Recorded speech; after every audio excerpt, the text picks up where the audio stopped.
Hi everyone, कैसे हैं आप सभी? भाई विजिबल है स्क्रीन आप सभी को? बताइएगा मेरे को अगर विजिबल है, सब कुछ क्लियर है तो फिर हम आगे बढ़ते हैं। ठीक है, थोड़ा सा टाइम लगेगा आज क्योंकि कंप्लीट है तो थोड़ा सा टाइम लगेगा, बट मैं कम समय में इसको कराने की कोशिश करूंगी, ज्यादा टाइम आपका नहीं खराब करूंगी। ठीक है, खराब तो नहीं है, ये आपका रिवीजन है एक्चुअल में। सब क्लियर है, दिखाई दे रहा है सबको, है ना? क्योंकि मुझे स्क्रीन पर दिखाई दे रहा है। अगर इसको फॉन्ट को थोड़ा और बड़ा करना है तो फिर आप मुझे बता सकते हो, मैं इसको और बड़ा कर देती हूँ। अभी ठीक है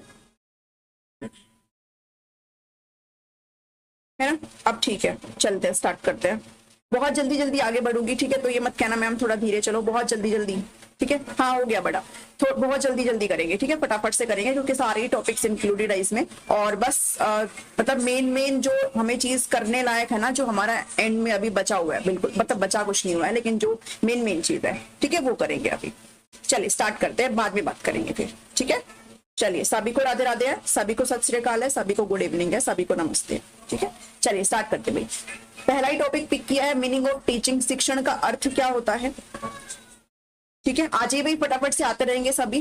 ठीक है, अब देखो शिक्षण क्या होता है ये तो सबको पता ही होगा भाई, शिक्षण क्या होता है ना। हम अगर टीचर है, अगर आप अगर टीचर बनेंगे तो ऑब्वियसली बात है, आप अपने ज्ञान का कहीं ना कहीं आप शेयर करोगे अपने बच्चे के साथ, अपनी जो नॉलेज है उसको इम्पार्ट करेंगे, जो आपके पास स्किल्स है, जो वैल्यूज है, वो अपने लर्नर्स को आप प्रोवाइड करेंगे। ठीक है, तो वो क्या किसका है? आपका टीचिंग है, वो शिक्षण है। जब आप कोई कंसेप्ट अगर बच्चे को पढ़ा रहे हो, जब आप ज्ञान का विस्तार कर रहे हो अपने बच्चों के अंदर जिनको आप पढ़ा रहे हो, तो वो किसका माना जाता है भाई? वो सब शिक्षण के अंतर्गत आता है। ठीक है, is the process which one individual teaches और इंस्ट्रक्ट अनदर इंडिविजुअल, यानी कि जो एक ऐसा इंडिविजुअल जिसके पास ज्ञान है, जो नॉलेजेबल है, वो दूसरे को इंस्ट्रक्शन प्रोवाइड करता है, उसको कहीं ना कहीं नॉलेज का इम्पार्ट करता है। ठीक है, तो ये शिक्षण हो जाता है। अब नेचर और कैरेक्टरिस्टिक्स आपको यहाँ पर पता होनी चाहिए।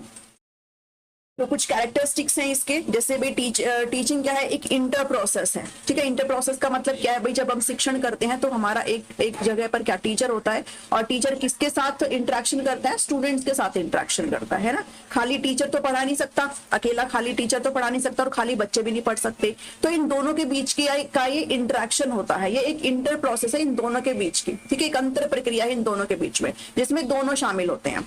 ये आर्ट भी होता है और साइंस भी होता है। टीचिंग इज बोथ, टीचिंग एक कला भी है और टीचिंग एक विज्ञान भी है। जो है शिक्षण, ठीक है, कला और विज्ञान दोनों है। तो दोनों है क्योंकि जो टीचिंग की प्लानिंग और इवैल्यूएशन एक्टिविटी है वो आपकी साइंटिफिक होती है नेचर में, और जो आपका प्रेजेंटेशन का तरीका होता है वो एक कला है, वो एक आर्टिस्टिक है ना। एक अच्छा टीचर वही होता है कि देखो टीचर्स बहुत तरीके के होते हैं, वो भी होते हैं भाई जो अच्छा पढ़ाना जानते हैं, लेकिन कहीं ना कहीं कंटेंट अच्छी तरीके से प्रेजेंट नहीं कर पाते हैं। तो कंटेंट भी आप अपने बच्चों के सामने कैसे प्रेजेंट कर रहे हो, वो भी एक आर्ट है, वो भी एक कला है। ठीक है, तो ये ध्यान में रखेंगे कि भाई आर्ट भी होता है और साइंस भी होता है। टीचिंग एक डेवलपमेंटल प्रोसेस है, बिकॉज सारे जो आपके डोमेन्स है डेवलपमेंट के, वो आपके यहाँ पर डेवलप होते हैं। ठीक है, तो आपका जो कॉग्निटिव डेवलपमेंट है, आपका इमोशनल कह लो, सोशल कह लो, ठीक है, वट एवर यू फील, आप कोई भी डोमेन्स यहाँ पर ले सकते हो। एक तो एक ये विकासात्मक प्रक्रिया भी है। टीचिंग एक कंटिन्यूअस प्रोसेस है। कॉन्टिन्यूअस प्रोसेस का मतलब क्या भाई? आपका शिक्षण जो है वो आपकी लगातार चलने वाली प्रक्रिया है। ठीक है, हमेशा आपका चलता रहता है। आप चाहे क्लासरूम में हो, आउट ऑफ द क्लासरूम, आप कुछ ना कुछ चीजें जो है सीखते रहते हैं। तो आपका डेवलपमेंटल के साथ साथ ये कंटिन्यूअस प्रोसेस भी है। ठीक है, एक सतत प्रक्रिया है। इसके 3 एस्पेक्ट है जिसमें आपका एक्शन आ जाता है, लर्निंग और इवैल्यूएशन, हिंदी वाले यहाँ से देख सकते हो, क्रिया, सीखना और मूल्यांकन, इसके 3 एस्पेक्ट आ जाते हैं। अब ये गाइडेंस है, यानी कि मार्गदर्शन की एक प्रक्रिया है। भाई टीचर क्या करता है? गाइडेंस तो प्रोवाइड करता है अपने बच्चों को, है ना, मार्गदर्शन प्रोवाइड करता है जिसके थ्रू बच्चे जो है चलते हैं। टीचिंग 3 वे प्रोसेस है भाई, ये भी ध्यान में रखिएगा। लर्निंग का ऑब्जेक्टिव इसमें होता है, लर्निंग का एक्सपीरियंस होता है, और फिर बाद में आपका क्या बिहेवियर चेंज होता है। ठीक है, तो ये ध्यान में रखेंगे। टीचिंग एक पर्पसफुल प्रोसेस होता है, उद्देश्यपूर्ण प्रक्रिया होती है। जब भी आप पढ़ाते हो तो आप एक गोल लेकर के चलते हो, आपका एक पर्पस होता है ना। तो जैसे अभी इस वक्त मैं ये कंटेंट आपके लिए लाई हूं, तो इसका एक पर्पस है भी, आपको थ्रू आउट द जो हमने जो कुछ भी टीचिंग एप्टीट्यूड पढ़ा है, आप उसका एक जिस्ट ले लें, है ना, आप उसका ओवरव्यू एक बार देख ले भाई क्या क्या चीजें हमने पढ़ी। ठीक है, टीचिंग भाई सोशल और प्रोफेशनल प्रोसेस है ना, ऑब्वियसली बात है। अगर दो लोग आपस में इन्वॉल्व हो रहे हैं, जिसमें आपका टीचर आ जाता है, आप में स्टूडेंट आ जाता है, तो ऑब्वियसली बात है ये कैसी प्रक्रिया हो गई, ये एक सामाजिक प्रक्रिया होगी, एक सोशल प्रक्रिया होगी। इसके अलावा प्रोफेशनल भी है, ठीक है, प्रोफेशनल व्यावसायिक भी है, क्योंकि आप जब टीचर बनेंगे है ना, तो फ्री में तो पढ़ाएंगे नहीं, इससे आपका घर चलेगा, आप प्रोफेशनली टीचर बन जाएंगे, ठीक है, तो आपका अर्निंग भी उससे जुड़ा होता है, तो वो प्रोफेशनल भी है। टीचिंग फॉर्मल भी होता है और इनफॉर्मल भी होता है। फॉर्मल मतलब जब आप स्कूल में पढ़ाते हैं, ठीक है, स्कूल में आपकी जो लर्निंग हो रही है, और इसके अलावा आउट ऑफ द स्कूल भी आपकी जो शिक्षण है वो चलता है, तो वो आपका इनफॉर्मल कहलाता है। ठीक है, समझ में आ रहा है सबको? नेक्स्ट पे चलते हैं। ऐसे ही फटाफट से पढ़ेंगे तभी खत्म होगा, वरना 4-5 घंटे लग जाएंगे इसमें। ठीक है, चलिए वेरिएबल्स ऑफ टीचिंग की बात करते हैं, शिक्षण के चर। कोई भी समस्या हो एंड में पूछना, ठीक है। चलिए, टीचिंग के वेरिएबल्स कौन से होते हैं? 3 वेरिएबल हम यहाँ पर पढ़ते हैं। एक है हमारा इंडिपेंडेंट वेरिएबल, एक है हमारा डिपेंडेंट वेरिएबल, और एक है इंटरवेंशन वेरिएबल। ठीक है, स्वतंत्र चर हिंदी में बोलते हैं, आश्रित चर, और ये हस्तक्षेप चर है।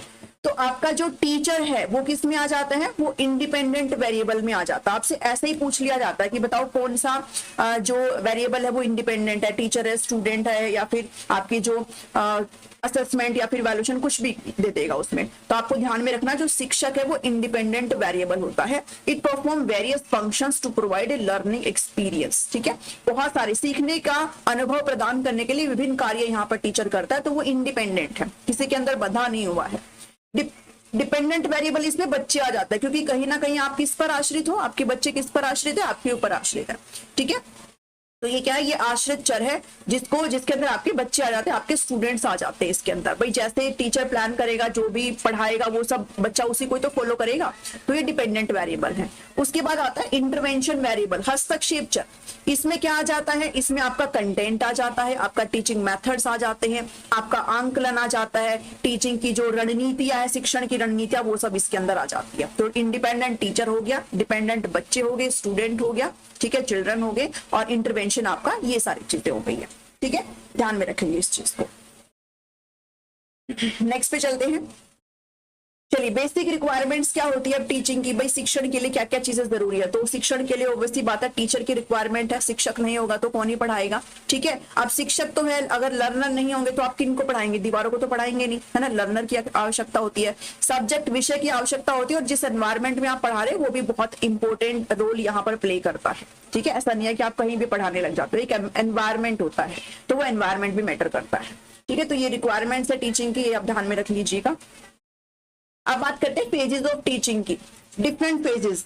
तो हम यहाँ पर 3 फेज की बात करते हैं, ठीक है। और फेजेस ऑफ टीचिंग, या फिर आप कह लो स्टेजेस ऑफ टीचिंग। भाई जो शिक्षण है वो कितने चरणों में गुजरा हुआ है, स्टेजेस भी कह सकते हो, फेजेस भी यहाँ पर कह सकते हो। और इनको दिया किसने है? फिलिप डब्ल्यू जैक्सन ने दिया है। ठीक है, नाम ध्यान में रख लेना।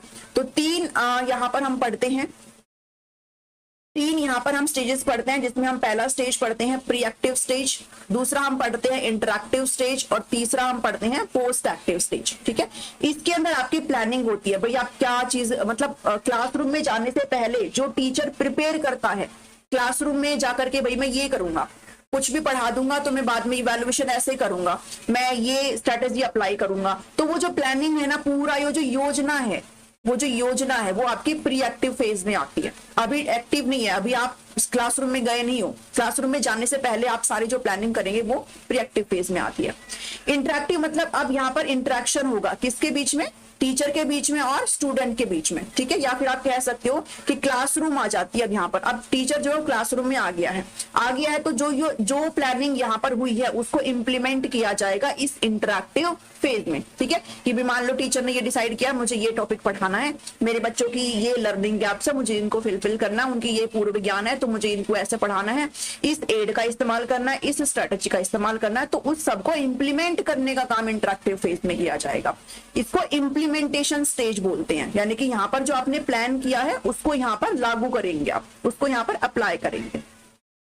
ठीक है, अब जो आपने यहाँ पर पढ़ाया है उसका इवैल्यूएशन यहाँ पर किया जाएगा। भाई बच्चों ने कितना सीखा है, कितना उनके व्यवहार में परिवर्तन आया, आपकी जो रणनीतियां रही हैं वो कितनी सही रही है, और कितना कहाँ पर आपको सुधार करने की जरूरत है। तो ये इवैल्यूएशन फेज है, जो कि पोस्ट एक्टिव फेज है। 3 फेज होते हैं यहाँ पर। ठीक है, तो मैंने आपको एक ओवरव्यू दे दिया है। चलिए चलिए प्री एक्टिव में मैंने आपको ऑलरेडी बता दिया, ये आपकी क्या है भाई प्लानिंग फेज है ना, मैंने ऑलरेडी बता दिया। इसमें क्या होता है, आप गोल का फॉर्मुलेशन करते हो, भाई आपका लक्ष्य क्या है ये आप डिसाइड करते हो यहाँ पर, ठीक है। बच्चों की साइकोलॉजी, बच्चों का जो अंदर क्या चल रहा है, उनका जो मनोविज्ञान है उसके अकॉर्डिंग, उनका नीड क्या है, ठीक है, उसके अकॉर्डिंग आप क्या करते हो, गोल का डिसाइड करते हो। Objectives are determined according to what changes teacher expect in student by achieving these objective. Objective कैसे डिसाइड किए जाते हैं भाई, क्या परिवर्तन आ जाएंगे फिर, है ना, आप क्या परिवर्तन एक्सपेक्ट करते हो अपने बच्चों में, तो उसके बेस पर आप गोल को डिसाइड करोगे, आप ऑब्जेक्टिव को डिसाइड करोगे। तो सबसे पहली तो आपकी यही स्टेज है, ठीक है, ये मतलब पहला है आपका स्टेप जो आपकी प्रीएक्टिव फेज में आ जाता है। उसके बाद आपने गोल यहाँ पर सेट कर लिया, फिर आप कंटेंट का सिलेक्शन करते हो, ठीक है, क्या आप कंटेंट पढ़ाओगे, क्या सब्जेक्ट मैटर आप बच्चों के सामने प्रेजेंट करेंगे, उसको आप सेलेक्ट करते हो। उसमें सिलेबस करिकुलम आ जाता है और आपके बच्चों का जो लेवल ऑफ मोटिवेशन क्या है, प्रेरणा का स्तर क्या है, इसके हिसाब से देखेंगे आप, ठीक है। और टीचर का preference for assessment related to the content. तो ये तीनों चीजों के अकॉर्डिंग आप क्या करेंगे, कंटेंट का सिलेक्शन और सब्जेक्ट मैटर को देखेंगे। उसके बाद arrangement of ideas and style of teaching, पढ़ाएंगे कैसे, कैसे आप अपने कंटेंट को प्रेजेंट करेंगे, वो सारी चीजें आपकी इसके अंदर आ जाती है, ठीक है। Teacher arrange the elements of the content, एक लॉजिकल और साइकोलॉजिकल सीक्वेंस में, क्रम में प्रस्तुत करता है यहाँ पर टीचर। भाई कोई भी चीज है ना, मान लो कोई भी टॉपिक आप पढ़ा रहे हो तो एक सीक्वेंस में तो पढ़ाओगे, ऐसा तो नहीं है ना कि उसमें 4-5 स्टेप्स है, आपने पहला स्टेप पढ़ा दिया फिर आप सीधे छठे पे आ गए, फिर आप सीधे 4th पे आ गए, ऐसे तो नहीं पढ़ाओगे, एक सीक्वेंस में आप सारी चीजें पढ़ाते हो, ठीक है। और वो सब प्लानिंग के अंतर्गत आता है। भाई सीक्वेंस यहाँ पर बहुत जरूरी है ताकि जो लर्निंग का जो ट्रांसफर है वो अच्छे से हो सके, ठीक है, अधिगम का जो स्थानांतरण है वो अच्छे से हो सके। तो ये सब आपका प्रीएक्टिव स्टेज के अंदर आता है। अभी सारी प्लानिंग आपकी चल रही है, ठीक है। डेवलपमेंट ऑफ टीचिंग स्ट्रेटेजीज, आप किन किन रणनीतियों का इस्तेमाल करेंगे वो सारी चीजें हम यहाँ पर देखते हैं, कौन सी एड का इस्तेमाल करेंगे, इवैल्यूएशन आप कैसे करेंगे, ठीक है, वो सब आप यहाँ पर देखते हो प्लानिंग स्टेज के अंदर, जो कि आपका प्रीएक्टिव स्टेज है, ठीक है। फिर आप ड्यूरेशन डिसाइड करोगे, भाई कितनी देर के लिए पढ़ाएंगे, प्लेस डिसाइड करेंगे, क्लासरूम को आप कैसे मैनेज करेंगे, ये सब हम प्लानिंग के अंदर ही आती हैं, ठीक है। इवैल्यूएशन टूल्स और टेक्निक्स का इस्तेमाल, भाई आप किन किन उपकरणों का इस्तेमाल करोगे, कैसे कैसे आप आंकलन या फिर मूल्यांकन आप करोगे, ये सब आपका प्लानिंग फेज में ही आ जाता है। तो ये 7 स्टेप है प्लानिंग फेज के भी, इनको आपने ध्यान में रख लेना है। अब प्लानिंग हो चुकी है, अब बारी है किसकी, इंटरेक्टिव फेज की, यानी कि आपने जो यहाँ पर योजना बनाई है वो अब यहाँ पर आप अप्लाई करोगे, ठीक है, इंप्लीमेंट करोगे आप उस चीजों को जो भी आपने वहां पर योजना बनाई है, ठीक है। तो ये आपकी एक्चुअल क्लासरूम टीचिंग है, यहाँ पर एक्चुअल में शिक्षण हो रहा है, यहाँ पर टीचर जो है क्लासरूम में आया है और वो पढ़ाएगा इधर आकर के। अभी तक वो सिर्फ योजना बना रहा था, अभी वो आकर के क्या करेगा, पढ़ाएगा, ठीक है। तो ये आपका किसमें है, इंटरेक्टिव फेज में आ जाता है। अब इसमें कौन कौन से ऑपरेशंस आ जाते हैं, सबसे पहला तो इसमें आता है सेटिंग अप द क्लास, आप क्लास को सेटअप करोगे, ठीक है। जैसे क्लास का जो साइज है आप उसको देखोगे, भाई कितने बच्चे आपकी क्लास में है, ये भी मैटर करता है ना, कितने बच्चे आपकी क्लास में हैं। Getting the feel of mood off learner, बच्चों का मूड क्या है, यहाँ पर इस चीज के बारे में टीचर को अवेयर रहना चाहिए, ठीक है। बच्चों का इंटरेस्ट क्या है, बच्चे किस मूड में बैठे हुए हैं, क्लासरूम का साइज क्या है, ये सब आ जाता है। Knowing the learner and diagnosis of the learner, यहाँ पर आप क्या करेंगे, बच्चे का ना प्रीवियस नॉलेज चेक करते हैं। भाई आप कोई भी कंसेप्ट लाए हो उठा करके जिसको पढ़ाना है तो उसमें आप बच्चे का पूर्व ज्ञान देखते हो, ठीक है। It is done after preserving the class size, for this teacher can start by knowing the abilities. यहाँ पर अब बच्चे जो टीचर है वो बच्चे की एबिलिटीज के बारे में जानना स्टार्ट करेगा, उनके इंटरेस्ट के बारे में, उनके एटीट्यूड के बारे में, एकेडमिक बैकग्राउंड क्या रहा है बच्चे का, ठीक है, ये सब जानने की कोशिश करेगा। तो ये आपका दूसरी स्टेज यहाँ पर चली हुई जिसके हम ऑपरेशन यहाँ पर कर रहे हैं। फिर स्टार्टिंग टीचिंग, अब यहाँ पर शिक्षण स्टार्ट हो गया है, शिक्षण स्टार्ट हो गया तो आपको 2 यहाँ पर स्टेप देखने को मिलते हैं, एक होता है एक्शन, दूसरा होता है रेस्पॉन्स। एक्शन का मतलब क्या है कि मान लो टीचर ने पढ़ाना स्टार्ट करा तो टीचर यहाँ पर एक्शन कर रहा है, तो ऑब्वियस सी बात है बच्चे उस चीज का रेस्पॉन्स करेंगे, बच्चे उस चीज के प्रति प्रतिक्रिया करेंगे। अगर बच्चों ने कुछ पूछ लिया तो बच्चे यहाँ पर एक्शन करेंगे तो टीचर उस चीज का रेस्पॉन्स करेगा। तो एक्शन रेस्पॉन्स की जो प्रक्रिया है वो आपको सेकंड फेज में देखने को मिलेगी, सेकंड स्टेज में देखने को मिलेगी, ठीक है, जिसमें हम इम्प्लीमेंटेशन कर रहे हैं, जो हमने प्लानिंग बनाई थी। लास्ट आ जाती है post active phase. Post active phase में बेसिकली हम इवैल्यूएशन करते हैं, ठीक है, मूल्यांकन करते हैं, भाई कितना पढ़ाया बच्चे ने, कितना टीचर ने अच्छे से पढ़ाया है, कहाँ पर कमियां रही हैं, कहाँ पर सारी चीजें, ठीक है। तो ये आप कितने ये जो एक्टिविटीज है वो आप कैसे कैसे परफॉर्म करते हो, भाई टेस्ट और क्विजेस के थ्रू आप कर सकते हो, बच्चे का असेसमेंट ले सकते हो। स्टूडेंट का रिएक्शन, भाई क्वेश्चंस पूछ करके बच्चे का क्या रिएक्शन है ये आप वहां पर ऑब्जर्व करते हुए पता लगा सकते हो, ठीक है। चलिए, इंस्ट्रक्शन, सिचुएशन और कमेंट्स वगैरह पे, या फिर एक्टिविटीज जो ऑपरेशंस भाई इसके अंदर हम क्या क्या करते हैं, तो इसके अंदर हम जो ऑपरेशंस करते हैं मतलब कौन कौन से फर्दर सब स्टेजेस इसके अंदर आ जाते हैं। तो determining the exact dimension of behaviour change. Behaviour change का मतलब क्या है? बिहेवियर चेंज का मतलब ये है कि बच्चे ने अगर कोई भी चीज सीखा है तो ऑब्वियस ही बात है उसका ज्ञान में वृद्धि हुई है, और जब ज्ञान में वृद्धि हुई है तो उसका व्यवहार भी बदलेगा। व्यवहार कैसे बदलेगा? मान लो उसने कोई भी कंसेप्ट पढ़ा है, उसने कोई मैथमेटिक्स की चीज करी है, तो अब जो उसने चीज पढ़ी है तो मतलब वो क्वेश्चन आंसर्स बना सकता है ना। तो पहले वो नहीं बना रहा था, पहले उसका बिहेवियर ऐसा था कि उसको नहीं आता था, अब उसको आता है, तो उसके बिहेवियर में क्या आया है? चेंज आया है। तो टीचर ऐसे भी देख सकता है कि बच्चों का बिहेवियर में कितना परिवर्तन आया है। ये भी, इससे भी टीचर ये पता लगा सकता है कि कितनी लर्निंग हुई है, बच्चे ने कितना सीखा है। ठीक है। सिलेक्शन ऑफ टेस्टिंग डिवाइसेस और टेक्निक्स, यहाँ पर आप किस उपकरणों का और किस तकनीक का इस्तेमाल करते हो ये यहाँ पर देखा जाता है। ठीक है। और चेंज इन स्ट्रेटेजी, आप यहाँ पर अपनी स्ट्रेटेजी में भी सुधार कर सकते हो। ठीक है। तो ये आपके लेवल्स यहाँ पर खत्म हो गए हैं, जो कि 3 था आपका। ठीक है, तीनों लेवल आपको अच्छे से समझ में आए। चलिए अब बात करते हैं, अच्छा वो स्टेजेस थे, सॉरी लेवल नहीं, ठीक है, लेवल तो अब आएंगे। वो स्टेजेस थे जिसको फेजेस भी बोला जाता था। ठीक है, गुड इवनिंग है भाई सभी को, गुड इवनिंग है। चलो नेक्स्ट पे आ जाओ। अब देखिए लेवल की बात करें तो लेवल भी 3 है हमारे, है ना, 3 ही लेवल है हमारे, जिसमें एक आ जाता है मेमोरी लेवल ऑफ टीचिंग। ठीक है, जिसको शिक्षण का स्मृति स्तर कहा जाता है, दिया था हर्बर्ट ने। और ये किस कक्षा से किस कक्षा तक है? प्री प्राइमरी से प्राइमरी, ये भी ध्यान में रख लेना। दूसरा अंडरस्टैंडिंग लेवल है, जिसको अवबोध या फिर समझ स्तर बोला जाता है, इसको मॉरिसन ने दिया था, और ये आपका प्राइमरी टू सेकेंडरी में आ जाता है। ठीक है, और रिफ्लेक्टिव आपका हंट ने दिया था, ये आपका चिंतनशील स्तर है, जो कि सेकेंडरी से अपर सेकेंडरी लेवल तक के बच्चों के लिए है। ठीक है, अगर मोटे तौर पर बताऊं तो यहाँ पर हम कंसेप्ट को समझते नहीं है, बस रटते हैं। टीचर ने बता दिया ये है, बच्चे ने बस टोटली रट लिया उसको, उसने समझा ही नहीं। यहाँ पर बच्चा कंसेप्ट को अच्छे से समझता है, और यहाँ पर थर्ड लेवल पर वो ये रिफ्लेक्ट करता है कि उसको कितना समझ में आया, कितना नहीं। ठीक है, यहाँ पर टीचर भी देखता है कि मैंने जो पढ़ाया है वो कितना उसको अच्छे से समझ में आया है और कितना नहीं आया। वो वहां पर पूरा रिफ्लेक्शन चलता है कि भाई जो भी टीचिंग लर्निंग की प्रोसेस हुई है वो कितना कारगर साबित हुई है, तो वो रिफ्लेक्टिव लेवल के अंदर आता है। ठीक है, ये आपका लीस्ट थॉटफुल बोला जाता है, ये आपका थॉटफुल, और ये आपका मोस्ट थॉटफुल स्टेज बोला जाता है। ठीक है, चलिए नेक्स्ट पे चलते हैं। तो अब इसी को ही थोड़ा सा एक्सप्लेन करा हुआ है, बाकी तो मैंने आपको ओवरव्यू बता ही दिया है।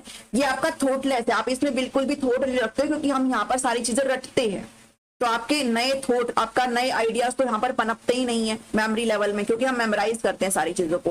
क्रैमिंग करते हैं, क्रैमिंग करना मतलब रटना होता है, मेमोराइज करना मतलब वो भी रटना है, टाइप याद करना ही है, या फिर आप कह सकते हो रोट लर्निंग।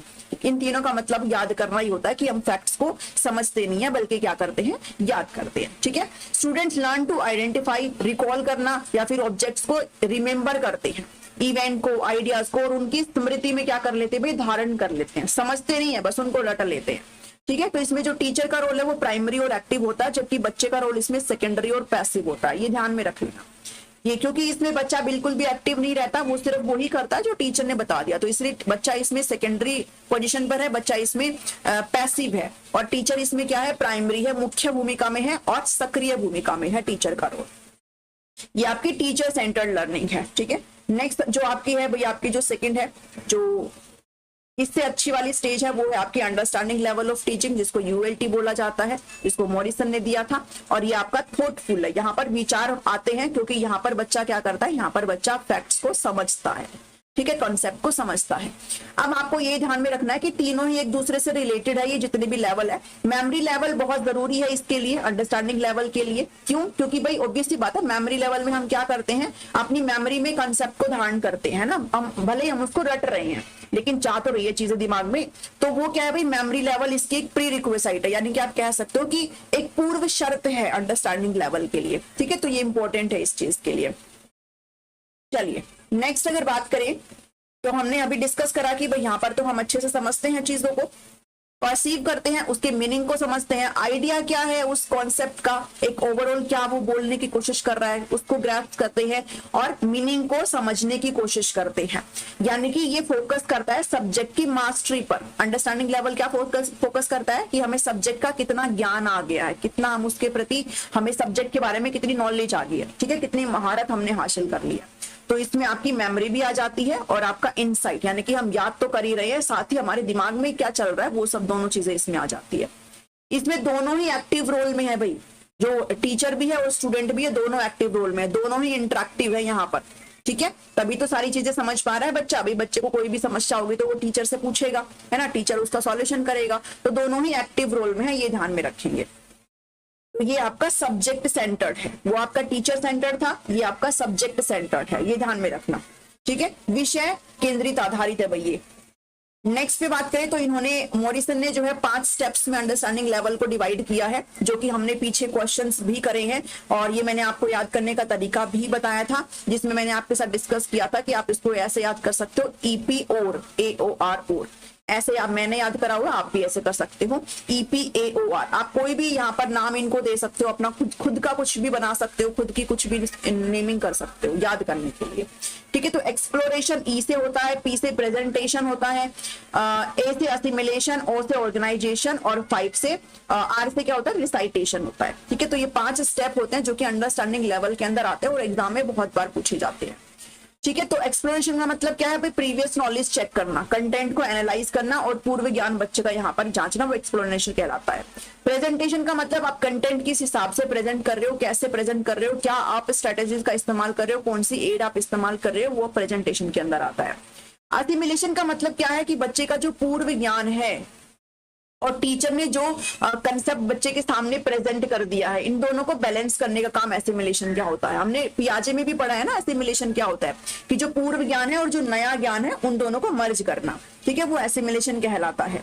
ऑर्गेनाइजेशन का क्या मतलब है कि आपकी क्लास जो है वो कैसे ऑर्गेनाइज है, आपकी क्लासरूम में क्या कैसा लर्निंग एनवायरनमेंट है, आपने कैसे ग्रुप्स में बच्चों को बांटा हुआ है, ठीक है, वो सब आपको ऑर्गेनाइजेशन के अंदर आता है। रिसाइटेशन का मतलब क्या आता है कि people present the content hourly, अब बच्चे ने सब सीख लिया, वो कैसे उसको प्रेजेंट कर रहे हैं, वो आपका रिसाइटेशन के अंदर आ जाता है। तो ये 5 स्टेप है जो कि अंडरस्टैंडिंग लेवल के अंदर आते हैं, जिनके बारे में आपको पता रहना चाहिए, ठीक है। चलिए लास्ट जो आ जाती है, जो ज्यादा थॉटफुल है, मोस्ट थॉटफुल है, जिसको आप अपर थॉटफुल भी कहते हो, ठीक है, जो कि हुंड ने दिया था, ये आपका RLT है, रिफ्लेक्टिव। इसके अंदर आपका मेमोरी और अंडरस्टैंडिंग लेवल दोनों आते हैं, इसलिए मैंने कहा था कि सारे एक दूसरे से रिलेटेड है, ठीक है। मेमोरी लेवल भी, अंडरस्टैंडिंग भी और रिफ्लेक्टिव लेवल भी, तीनों ही एक दूसरे से रिलेटेड है, ये ध्यान में रखिएगा। तो ये क्या है, दोनों का कॉम्बिनेशन है, मेमोरी का भी और अंडरस्टैंडिंग लेवल का, दोनों का कॉम्बिनेशन है।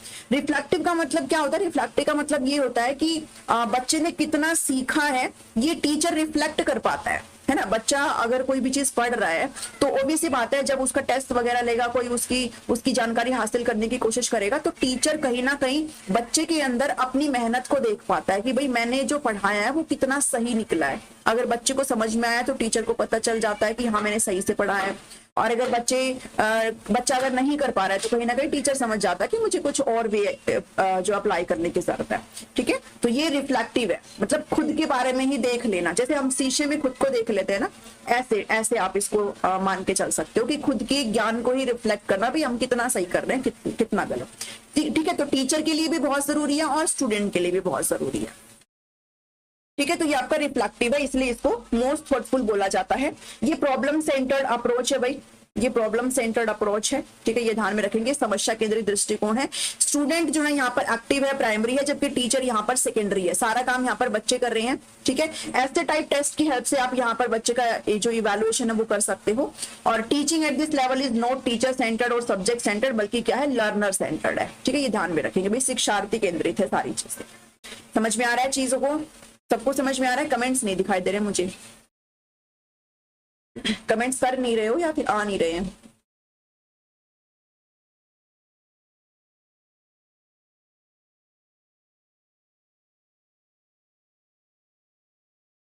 चलिए देखो, अब इनका अगर ओवरव्यू वैसे तो मैंने बता ही दिया, बट इसको भी आप पढ़ सकते हो भी, मेमोरी लेवल में क्या है, अंडरस्टैंडिंग लेवल में, रिफ्लेक्टिव लेवल में क्या है ना, वो सब पढ़ सकते हो आप, ठीक है। इसको पढ़ लेना। ये पीडीएफ अगर आपको चाहिए तो मैं डाल दूंगी टेलीग्राम पर, ठीक है। देखिए एडवांटेज डिसएडवांटेज की बात कर रहा है, ठीक है। देखो मेमोरी लेवल क्या कर रहा है भाई, अच्छा ठीक है, ओके सुनो, ठीक है। बेस है, ओबीसी बात है ना, मेमोरी लेवल क्या बेस है, क्योंकि मेमोरी लेवल के बाद आपका अंडरस्टैंडिंग लेवल आता है जिसमें मेमोरी की जरूरत होती है, और रिफ्लेक्टिव में तो दोनों आ जाते हैं, तो ये बेस का काम करता है, ठीक है। बेनिफिशियल है स्लो लर्नर के लिए, जो बच्चे बहुत धीरे सीख पाते हैं उनके लिए बेनिफिशियल है।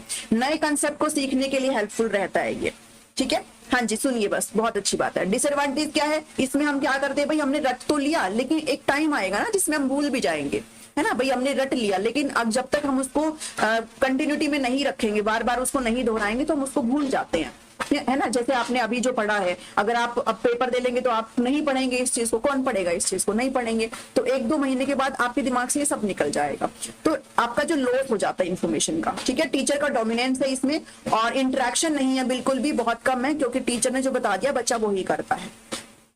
अंडरस्टैंडिंग में क्या है भाई, अंडरस्टैंडिंग में गुड इंटरेक्शन होता है दोनों के बीच में, ठीक है। Entry level for the reflective level of teaching, यानी कि रिफ्लेक्टिव लेवल की एंट्री है, मतलब ये भी क्या है, एक तरीके से अंडरस्टैंडिंग लेवल इसके लिए हेल्पफुल है, रिफ्लेक्टिव के लिए, है ना। तभी तो रिफ्लेक्ट करोगे आप लर्निंग को, जब आप अंडरस्टैंड करोगे चीजों को, ठीक है। लर्निंग को एनहांस करता है, ये आपका tends to be teacher centred, और ये क्या है, less focus on individualise learning, यानी कि जो इंडिविजुअलाइज लर्निंग का मतलब होता है, मतलब प्रत्येक की जो लर्निंग है अलग अलग तौर पर, ठीक है, उस पर लेस फोकस किया जाता है, ठीक है। तो आप इसी तरीके से इसको पढ़ लेंगे। लर्नर सेंटर्ड ये अप्रोच है आपकी, क्रिएटिविटी को बढ़ावा देता है, प्रॉब्लम सॉल्विंग स्किल आपकी रिफ्लेक्टिव लेवल में आती है, मैक्सिमम फ्लेक्सिबिलिटी होती है यहाँ पर, ठीक है। लोअर ग्रेड क्लासेस के लिए ये सुटेबल बिल्कुल भी नहीं है, जो छोटे बच्चे होते हैं ना उनके लिए बिल्कुल भी नहीं है भाई, वो कैसे कर पाएंगे, टाइम कंज्यूमिंग प्रोसेस होता है, और टीचर्स पर एक्स्ट्रा बर्डन भी ये डालता है, तो ये डिसएडवांटेज है, ये थोड़ा सा आप ध्यान में रख सकते हो, ठीक है। चलो, इन 3 लेवल के अलावा ना बाद में एक लेवल और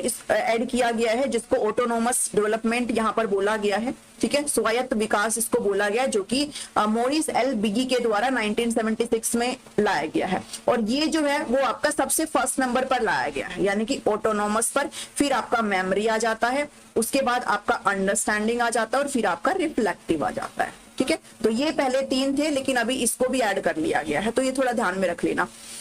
आपसे ये पूछ लेंगे किसने दिया है, तो बिगी का नाम ध्यान में रख लेना, ठीक है, ये आप जरूर से ध्यान में रख लीजिएगा। नेक्स्ट पे चलते हैं, बाकी आपको वो 3 ही पढ़ने हैं। चलिए अब दीक्षा पर आ जाते हैं भाई। दीक्षा की फुल फॉर्म आपको पता रहनी चाहिए है, digital infrastructure for knowledge sharing, सबको रट गई होगी ये, है ना, ये आपको फुल फॉर्म जरूर ध्यान में रखनी है।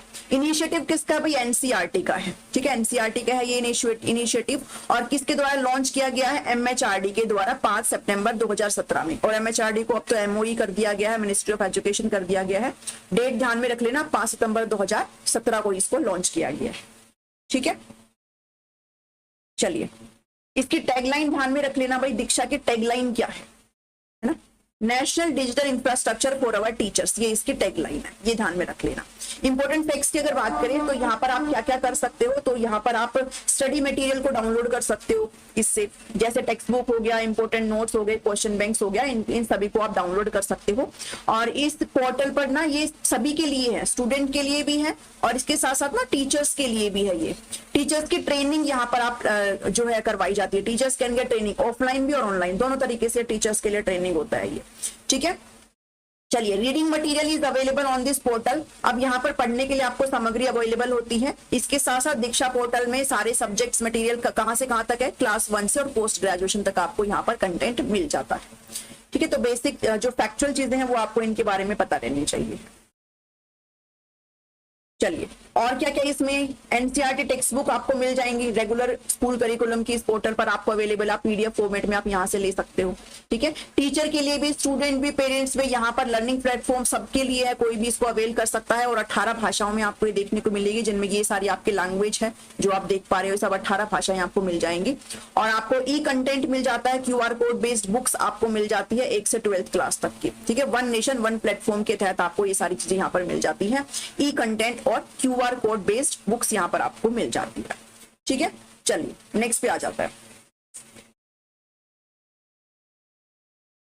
चलिए अब आते हैं स्वयं पोर्टल और स्वयं प्रभा के ऊपर आते हैं। स्वयं पोर्टल और स्वयं प्रभा तो मुझे लगता है आप लोगों ने रट लिया होगा, है ना, कुछ भी है ऐसा नहीं होना चाहिए जो आपको नहीं आता हो। तो स्वयं की फुल फॉर्म है सबसे पहले study web of active learning for young aspiring minds, इसका फुल फॉर्म है। डिफरेंस की बात करें तो आपको ये पता ही होगा कि जो स्वयं है वो ऑनलाइन प्लेटफॉर्म है, जबकि जो स्वयं प्रभा है वो ऑफलाइन है। उसमें रिकॉर्डेड वीडियोस आपको मिल जाती हैं, जो कि आपको डीटीएच चैनल के through, direct to home service के थ्रू आपको वो रिकॉर्डेड वीडियोस मिलती हैं, जो कि रिपीट पे चलती रहती है। ये डिफरेंस हो दोनों के बीच में, ठीक है। तो इन दोनों का नाम मिलता जुलता है, इसलिए आपको थोड़ा सा कंफ्यूजन रहती है। और दोनों ही योजनाएं भारत सरकार के मानव विकास संसाधन मंत्रालय ने जो है स्टार्ट करी है, एमएचआरडी ने शुरू करी है। ये एक ऑनलाइन प्लेटफॉर्म है, जबकि जो स्वयं पोर्टल क्या है वो आपका ऑनलाइन है, और स्वयं पोर्टल आपका जो है ऑनलाइन है और स्वयं प्रभा आपका ऑफलाइन है, ये आप ध्यान में रखेंगे, ठीक है। वो ये मैंने जो बताया 40 डीटीएच आपको चैनल्स यहाँ पर मिल जाते हैं जो बिल्कुल फ्री है, बिल्कुल फ्री है, यहाँ पर बच्चे इजिली पढ़ सकते हैं। चलिए, इसकी घोषणा कब करी गई थी स्वयं की? तो 1 फरवरी 2017 को इसको आम बजट में भारत सरकार द्वारा लाया गया था और 9 जुलाई 2017 को प्रणब मुखर्जी उस टाइम पर प्रेसिडेंट थे हमारे, तो उन्होंने इसको लॉन्च किया।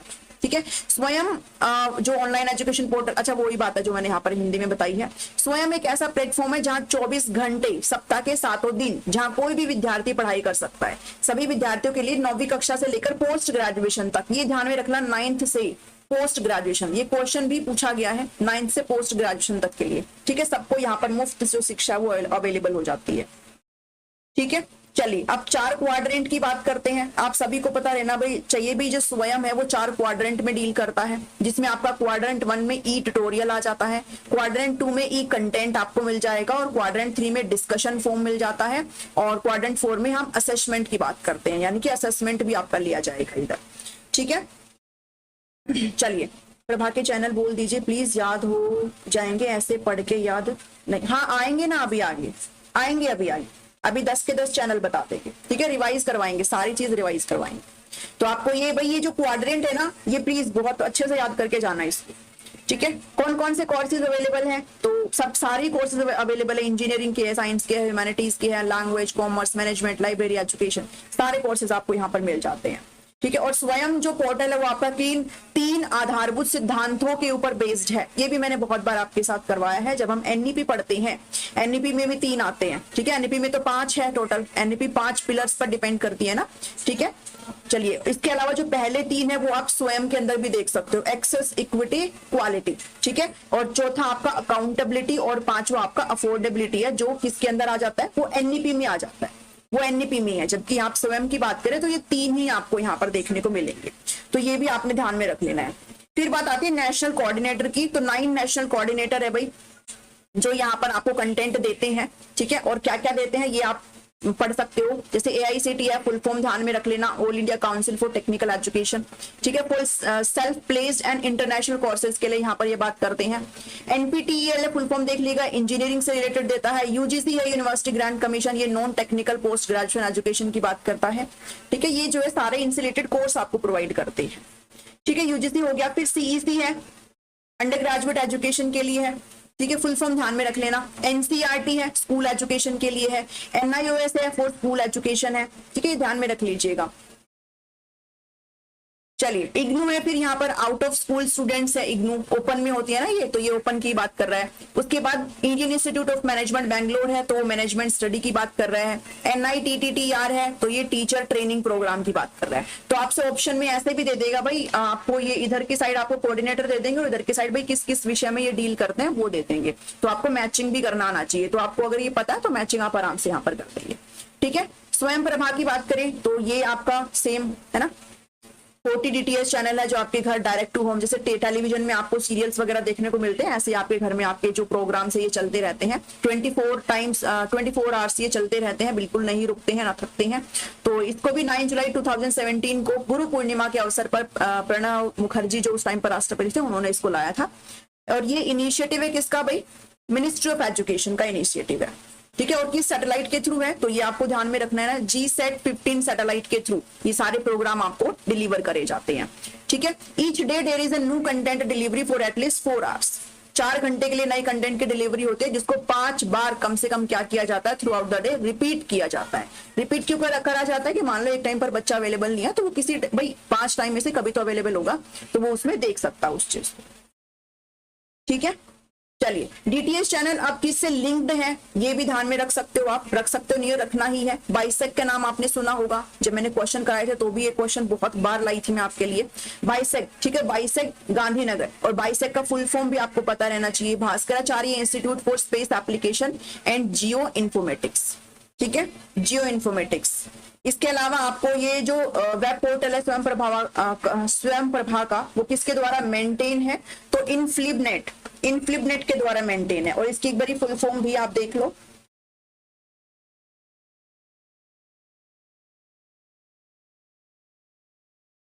ठीक है, चलिए, INFLIBNET information and library network centre. ठीक है, ये आप ध्यान में रख लीजिएगा। चलिए, थ्रू स्वयंप्रभा गवर्नमेंट यहाँ पर क्या प्रोवाइड करती है भाई, 2000 प्लस कोर्सेज आपको मिल जाते हैं 9वीं से पोस्ट ग्रेजुएशन तक के लिए। ठीक है भाई, इतनी सारी चीजें हो गई हैं। 32 चैनल की लिस्ट आपको देख लेनी है, बाकी आपके लिए काम की सिर्फ 1 से 10 तक की है, बट आप सारी ध्यान में रख लेना। ठीक है, तो 1 से 10 तक के चैनल आपको पता रहना चाहिए है। ये 1 से 10 तक का चैनल रट लो, इन्हें एक क्वेश्चन जरूर मिलेगा यहाँ से, फ्री का है, बस ये लगा लो। ठीक है, तो चैनल 1 आपको वागीश नाम से मिलेगा। ठीक है, किसके द्वारा है, सीईसी यूजीसी के थ्रू है। ठीक है, ये सारे आपको 1 से 10 तक उसी के थ्रू मिलेंगे, सीईसी यूजीसी के थ्रू, वो आपको याद नहीं करना। ठीक है, इसमें ह्यूमैनिटीज 1 लैंग्वेज और लिटरेचर मिलेगा यहाँ पर। ठीक है, ये आपको यहाँ पर पढ़ाते हैं, इन विषय के बारे में पढ़ाते हैं। चैनल 2 संस्कृति है, humanities 2 art, history, philosophy and related subject की बात करता है। चैनल 3 प्रबोध की बात करता है, जिसमें आपको social science 1, sociology, political science और रिलेटेड सब्जेक्ट मिल जाएंगे। चैनल 4 सारस्वत है, जिसमें आपको social science 2, education, psychology, home science. ऐसे याद नहीं होता तो आप अपने ना खुद के एब्रिविएशन लगा लो, इसमें कुछ भी नाम दे दो इनको, है ना, कुछ भी नाम, मतलब जो आपके दिमाग में आ जाए, कुछ भी नाम दे करके इनको याद कर सकते हो। 5 है भाई प्रबंधन, जिसमें आपको सोशल साइंस 3 मिलेगा और management, library science, information science और रिलेटेड सब्जेक्ट्स मिल जाएंगे। फिर विधिक है चैनल नंबर 6, जिसमें आपको सोशल साइंस 4 मिल जाएगा, law, legal studies, human rights और रिलेटेड सब्जेक्ट्स मिल जाएंगे। चैनल 7 कौटिल्य है, जिसमें आपको इकोनॉमिक्स, कॉमर्स और फाइनेंस, आई थिंक ये पूछा गया अभी जो हाल फिलहाल में चंडीगढ़ के एग्जाम हुए ना, तो कौटिल्य पूछा गया था। चैनल 8 जो है वो आर्यभट्ट का नाम है, और इसमें फिजिकल साइंस मिल जाएगा, मैथमेटिक्स, फिजिक्स, केमिस्ट्री और ये सारी मतलब साइंस स्ट्रीम वालों के इसमें मिल जाएंगे। उसके बाद चैनल 9 है जो है आपका स्पंदन। ठीक है, क्या स्पंदन ही है ना, हाँ, इसमें life science, botany, zoology, biology, bioscience और रिलेटेड सब्जेक्ट्स में मिल जाएंगे। चैनल 10 आपको दक्ष नाम से मिल जाएगा, जिसमें अप्लाइड साइंस है, अलाइड फिजिकल और केमिकल साइंसेज है। ठीक है, तो ये 10 तक आप ध्यान में रख लो, बाकी ये भी रख सकते तो रख लो, है ना, बाकी 10 तक तो आप बिल्कुल रट ही लो। ठीक है, चलिए नेक्स्ट पे चलते हैं, अगला टॉपिक आ जाता है अब आपका। चलिए एनईपी के बारे में बात करते हैं, नेशनल एजुकेशन पॉलिसी, एनईपी के बारे में पढ़ेंगे अब। तो एनईपी अभी तक आपकी भाई कितनी आई है वो आपको पता रहना चाहिए। सबसे पहले आपकी कितनी आई थी, कौन सी आई थी, 1968 आई थी। फिर इसको जस्ट रिवर्स कर दो, उस टाइम पर प्रधानमंत्री इंदिरा गांधी थी, इसको जस्ट रिवर्स कर देंगे तो राजीव गांधी के द्वारा 86 में लाई गई थी। उसके बाद इसको ना संशोधन किया गया 1992 में। तो ये नई एनईपी नहीं है, लेकिन इसी को ही क्या किया गया, ये इसी को ही, ये टेलीग्राम पर लिस्ट ऑलरेडी मैंने डाल रखी है, थोड़ा सा फोटोज में जाना, टेलीग्राम पर जाना, उसमें फोटोज में जाना, आपको मिल जाएगा। ठीक है, 1992 में इसको संशोधन किया गया, ये तीसरी पॉलिसी नहीं थी। ठीक है, इसको बस संशोधन किया गया था। ठीक है, और जो आपकी तीसरी नई शिक्षा नीति है वो आपकी 2020 है, और ये कब आई है भाई, एमएचआरडी के थ्रू नरेंद्र मोदी के, प्रधानमंत्री नरेंद्र मोदी के मार्गदर्शन में इसको जारी किया गया था। ठीक है, तो 3 एनईपी की बात करते हैं हम हमेशा, 2020 वाली आपको ध्यान में रखनी है। और जो कमेटी के जो चेयरमैन थे, जो कमेटी बनी थी इसके लिए, वो डॉक्टर के कस्तूरी रंगन है, ये ध्यान में रखेंगे। ठीक है, हाल ही में जो एनसीएफ 2000 जो आया है आपका 23, उसमें भी आपके यही है भाई, कस्तूरी रंगन ही है उसके अध्यक्ष भी। ठीक है, तो इस कमेटी को जून 2017 में बनाया गया था, और इसने अपनी रिपोर्ट कब सबमिट करी, 31 मई 2019 को इसने अपनी रिपोर्ट जो है वो एनईपी को लेकर के सबमिट कर दी थी। ये कुछ डेट वगैरह जिसको ध्यान में रख सकते हो। उसके बाद इसे अप्रूव करने का काम किया गया यूनियन कैबिनेट ऑफ इंडिया के थ्रू 29 जुलाई 2020, इसे ध्यान में रखना। ठीक है, 29 जुलाई 2020 को इसको अप्रूव कर लिया गया, और ये 21वीं सदी की पहली शिक्षा नीति बन गई इंडिया की, 21वीं सदी की। ठीक है, इसने पिछली जो 34 पुरानी नेशनल पॉलिसी ऑन एजुकेशन है 1986, इसको रिप्लेस करने का काम किया है। ये बेसिक जानकारी है, डेट याद रख लेना। ठीक है, रिपोर्ट कब सबमिट करी है कमेटी ने, कौन इसके सदस्य है वो ध्यान में रख लेना। तो मेन हाइलाइट्स की अगर बात करूं तो ये किस पर एम करती है, किस पर फोकस करती है, तो यूनिवर्सलाइजेशन ऑफ एजुकेशन, शिक्षा का सार्वभौमिकरण की बात करती है। और 100% जो ग्रोथ एनरोलमेंट रेशियो है स्कूल में, वो कब तक का टारगेट रखा गया है, वो 2030 का टारगेट रखा गया। ठीक है, 2030 का स्कूल के अंदर ग्रोथ एनरोलमेंट रेशियो, किसके अंदर, स्कूल के अंदर 2030 का। अगर यहाँ पर हायर एजुकेशन लिखा होता ना, हायर एजुकेशन अगर यहाँ पर लिखा होता तो यहाँ पर परसेंटेज आपका घट के 50 हो जाएगा, और जो ईयर है वो 2035 हो जाएगा। ठीक है, ऐसे आप याद करके कर सकते हो। ठीक है, चलिए इसमें आपको क्या कैसे पढ़ाना है भाई, कम से कम 5वीं कक्षा तक आप उसकी क्षेत्रीय भाषा में पढ़ाएंगे, बच्चे की मदर टंग में पढ़ाएंगे कम से कम। और अगर आपको एनहांस करना है तो आप 8वीं कक्षा तक उसको एनहांस भी कर सकते हो, लेकिन 5वीं कक्षा तक आप बच्चे को मदर टंग में पढ़ाएंगे। ठीक है। ईसीसी की बात करता है, early childhood care and education की बात करता है, और एफएलएन की बात करता है। FLN foundation literacy and numeracy, जो बेसिक पढ़ना लिखना है बच्चे का, रीडिंग राइटिंग एबिलिटी है, बेसिक जो न्यूमेरिकल जो बच्चे का मतलब अंकन ज्ञान है वो बच्चे को आ जाना चाहिए ग्रेड 3 तक, ये बोलता है। 2025 तक का इसका टारगेट रखा गया है। ठीक है, तो ये ध्यान में रखिएगा। टेक्नोलॉजी को अडॉप्ट करने की बात कही गई है एनईपी में। इसके अलावा ये क्या बात करता है, ये मल्टीलिंग्विज्म को बढ़ावा देता है भाई, बहुभाषावाद को बढ़ावा देता है। ठीक है, कंसेप्चुअल अंडरस्टैंडिंग पर बढ़ावा देता है, रोट लर्निंग पर बिल्कुल भी बढ़ावा नहीं देता है। और इसके अलावा जो नाम बदल करके क्या रख दिया गया शिक्षा मंत्रालय, वो एमएचआरडी वाला है ये। ठीक है, एमएचआरडी का नाम बदल करके शिक्षा मंत्रालय, मिनिस्ट्री ऑफ एजुकेशन कर दिया गया है। ठीक है, मैं ऑलरेडी बहुत तेज बोल रही हूँ, इसको भी 2x पे करना है तो आप कर सकते हो, वो आपकी मर्जी है। ठीक है, चलिए एनईपी 2020 इंसिस्ट कर दिया कि भाई जो जीडीपी है उसका 6% अब हम खर्च करेंगे शिक्षा पर, ये पूछा जाता है। ठीक है, 6% हम खर्च करेंगे। और टीचर्स के लिए जो मिनिमम एजुकेशन क्वालिफिकेशन है वो क्या कर दी गई है, तो वो 4 साल का इंटीग्रेटेड बीएड कोर्स कर दिया गया है। ठीक है, लेकिन इसका मतलब ये नहीं है कि भाई अब जिसने बीएड कर ली है तो उनका यहाँ पर वैलिड नहीं रहेगा। वो जो अब आगे जैसे 2024 से स्टार्ट हो गया है, अब जो आगे एनरोल करेंगे तो वो 4 साल का बीएड वाला इंटीग्रेटेड बीएड वाले कोर्स में एनरोल करेंगे। ठीक है, तो ये होलिस्टिक और मल्टीडिसिप्लिनरी एजुकेशन पर फोकस करता है, रोड पर फोकस नहीं करता है। इसके तहत ये भी कहा गया है भाई जो करिकुलम है उसमें रिडक्शन लाइए, उसमें कमी करिए, जो आपका पाठ्यक्रम है उसके अंदर कमी करिए, उसके अंदर कटौती करिए। और इसी को ध्यान में रखते हुए अगर आपने नोटिस किया हो तो एनसीईआरटी से कुछ टॉपिक्स आपके गायब कर दिए गए हैं। ठीक है, जो आपका जो सिलेबस है उसको कम कर दिया गया है। तो हायर एजुकेशन मैंने ऑलरेडी बताया 50% का यहाँ पर जीईआर रखा गया है 2035 तक। ठीक है, और कोई भी सेपरेशन की बात नहीं करी गई है, जो हमने एनसीएफ में पढ़ा है ना 2030 में कि भाई साइंस कॉमर्स और आर्ट्स को लेकर के अब बिल्कुल भी सेपरेशन नहीं है। अब आप अपनी मर्जी के अकॉर्डिंग अपने सब्जेक्ट्स को चूज कर सकते हो। जैसे मैंने वहां पर बताया था कि जो करिकुलर एरिया आप कितने कर दिए गए हैं, वो 8 कर दिए गए हैं 9 से लेकर के 12 तक। ठीक है, तो आप वहां से प्रत्येक एरिया में आप 2 विषय यहाँ पर चूज कर सकते हो। ठीक है, तो वो हमने एनसीएफ 2023 में पढ़ लिया है। तो सेपरेशन कर दिया को बिल्कुल यहाँ पर हटा दिया है। अब ऐसा नहीं रहेगा कि भाई उस बच्चे ने साइंस ले रखा है तो वो अपने आप में बहुत महान बन जाएगा, और जिस बच्चे ने आर्ट ले रखी है तो वो बच्चा बेचारा बहुत नीचे रह जाएगा, जैसे अभी तक होता आया है ना। जिसको ये लगता था कि हमारे बच्चे ने भाई साइंस ले रखी है मतलब वो बहुत बड़ा पढ़ाकू है भाई, और जिसने बीए कर रखी है, जिसने आर्ट ले रखी है, तो वो तो कम ही पढ़ने वाले होंगे, वो पढ़ने वाले नहीं होते हैं ना। ऐसे सोचते थे बहुत ज्यादा लोग, बच्चे बहुत खुश हो जाते थे कि हमने साइंस लिए करके। चलो, अब ऐसा कुछ नहीं है, अब आप अपनी मर्जी के अकॉर्डिंग यहाँ पर चीजों को पिक कर सकते हैं। ठीक है, चलिए स्टूडेंट 9th और 12th में वोकेशनल एजुकेशन के बारे में पढ़ने लग जाएंगे भी, व्यावसायिक शिक्षा आपके लिए इंट्रोड्यूस कर दी गई है। और साथ ही असेसमेंट की बात करें तो 360 डिग्री का होलिस्टिक प्रोग्रेस कार्ड आपको ध्यान में रखना है, ये एनईपी बात करता है। ठीक है, जिसके अंदर आपको आपका सेल्फ असेसमेंट भी आ जाता है, टीचर का असेसमेंट भी आ जाता है और पीयर का असेसमेंट भी। यानी कि आपको आपका जो आंकलन करा जाएगा वो 360 डिग्री पूरा कंप्लीट करा जाएगा, सिर्फ और सिर्फ आपने पढ़ाई में क्या करा उसके बेस पर नहीं करा जाएगा। तो असेसमेंट की कितने डिग्री पर बात करी गई है, 360 डिग्री होलिस्टिक प्रोग्रेस कार्ड की यहाँ पर बात करी गई है। ठीक है, चलिए फाउंडेशनल पिलर की अगर बात करें तो अभी मैंने जो ऊपर स्वयं के अंदर डिस्कस किया था, तो इसमें 5 आ जाते हैं, एक्सेस, इक्विटी, क्वालिटी, अफोर्डेबिलिटी और अकाउंटेबिलिटी। ये 5 आप फाउंडेशनल पिलर जरूर ध्यान में रखेंगे।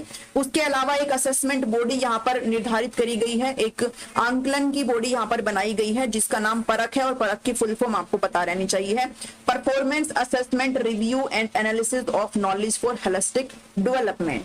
ठीक है, ठीक है, भेज देंगे, दोबारा भेज देंगे।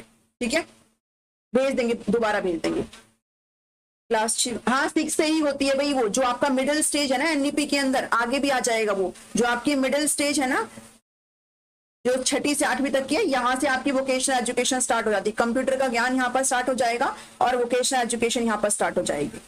ठीक है, चलिए नेक्स्ट पे आ जाते हैं। परख हो गया। अब जो नया स्ट्रक्चर है एनईपी को अकॉर्डिंग वो क्या हो गया है, 5+3+3+4 का हो गया है। पहले 10+2 था, यानी कि पहली से लेकर के 10वीं क्लास तक, और उसके बाद 11वीं और 12वीं था। अब क्या हो गया है, अब आपको पहली में जाने से पहले 3 क्लास पार करनी होगी। ठीक है, यानी कि अब आप स्किप नहीं कर सकते हो। चलिए, जैसे अभी हो गया है, अगर आप में से किसी के घर में अगर बच्चे जा रहे हो तो अभी हो गया है कि भाई जैसे स्कूल वाले हैं वो एडमिशन नहीं ले रहे हैं, जो बच्चा फर्स्ट क्लास में उसकी उम्र 6 साल होनी चाहिए है। अभी से कर दिया गया है वो, ठीक है। तो प्राइमरी वाला जो प्राइवेट स्कूल वाले हैं वो तो अपनी मनमानी करते हैं, हालांकि जो गवर्नमेंट वाले ना जैसे एनवीएस हो गया, केवीएस हो गया, एनवीएस में तो चलो होता ही नहीं है, केवीएस हो गया, वो अभी अलाउ नहीं कर रहे हैं, ठीक है। चलिए इसमें अब आप हमने क्या पढ़ना है भाई, हमने ये पढ़ना है एक बारी कि क्या क्या है ये मैं आपको समझा देती हूँ पूरा। देखो भाई ये आपका पुराना स्ट्रक्चर है 10+2 का, इसमें ये वाला खाली है, कुछ नहीं था इसमें, सिर्फ फर्स्ट क्लास से बच्चा सीधा स्टार्ट हो रहा था, ठीक है, पुराने स्ट्रक्चर के अकॉर्डिंग, ठीक है। हालांकि हो नहीं रहा था, बच्चे कर रहे थे, है ना, पहली कक्षा से पहले बच्चे कर रहे थे, लेकिन ये पुराने जो उसके तहत है ये, ठीक है, पुरानी पॉलिसी के तहत है ये। तो अब क्या कर दिया गया, अब इन्होंने 4 पार्ट में बांट दिया है। ये फाउंडेशनल स्टेज है, यहाँ तक फाउंडेशनल स्टेज, इसमें आपको 3 साल और 2 साल देखने को मिलेगा यहाँ पर, ठीक है। 3 साल आपको क्या करना पड़ेगा, जो आपका फर्स्ट क्लास से पहले है वो आपको 3 साल पास करनी पड़ेगी, जैसे आपका आंगनबाड़ी आ गया, प्री स्कूल आ गया, बाल वाटिका, इसमें बच्चा यानी कि बच्चा स्कूल में बैठ जाएगा 3 साल का, ठीक है, प्रॉपर स्कूल में नहीं, लाइक प्ले स्कूल में, आंगनवाड़ी में, इसमें तो उसने 3 साल यहाँ पर पार कर ली हो, उसके बाद उसको एडमिशन मिलेगा फर्स्ट और सेकंड क्लास में, और जब फर्स्ट क्लास में बच्चा जाएगा तो उसकी उम्र 6 साल हो जानी चाहिए यहाँ पर, ऐसा एनईपी बोलती है 2020, ठीक है। उसके बाद है प्रिपरेटरी स्टेज जो कि 3 साल की है, जैसे आपका तीसरी से लेकर के 5वीं क्लास तक का बच्चा इसमें आ जाता है। एज ग्रुप ध्यान में रख लेना, एनईपी जो बात करती है वो किसकी करती है भाई, जो आपका 3 साल से लेकर के और 18 साल तक की शिक्षा की बात कर रही है ये, ठीक है, 3 साल से लेकर के। फिर आपका मिडिल स्टेज आ जाता है, मिडिल स्टेज के अंदर आपका क्लास 6 से 8 है, और जो एज आपकी 11 से 14 रखी गई है, ठीक है। फिर आपकी 4 ईयर का आपका सेकेंडरी स्टेज आ जाता है, जैसे 9 से 12 क्लास तक के बच्चे, और एज जो आपकी 14 to 18 रखी गई है, यानी कि अब जो बच्चा है वो 3 साल की उम्र में पढ़ना शुरू करेगा, और उसकी 12वीं होते होते वो 18 वर्ष का यानी कि अडल्ट हो जाएगा जब वो 12वीं करेगा, ठीक है। तो ये आपको ध्यान में रख लेना इस एनईपी के अकॉर्डिंग। तो ये सारी चीज आप ध्यान में रख लेंगे। फाउंडेशनल स्टेज के यहाँ पर भाई एक्टिविटी बेस्ड लर्निंग होगी, प्ले बेस्ड यहाँ पर लर्निंग होगी।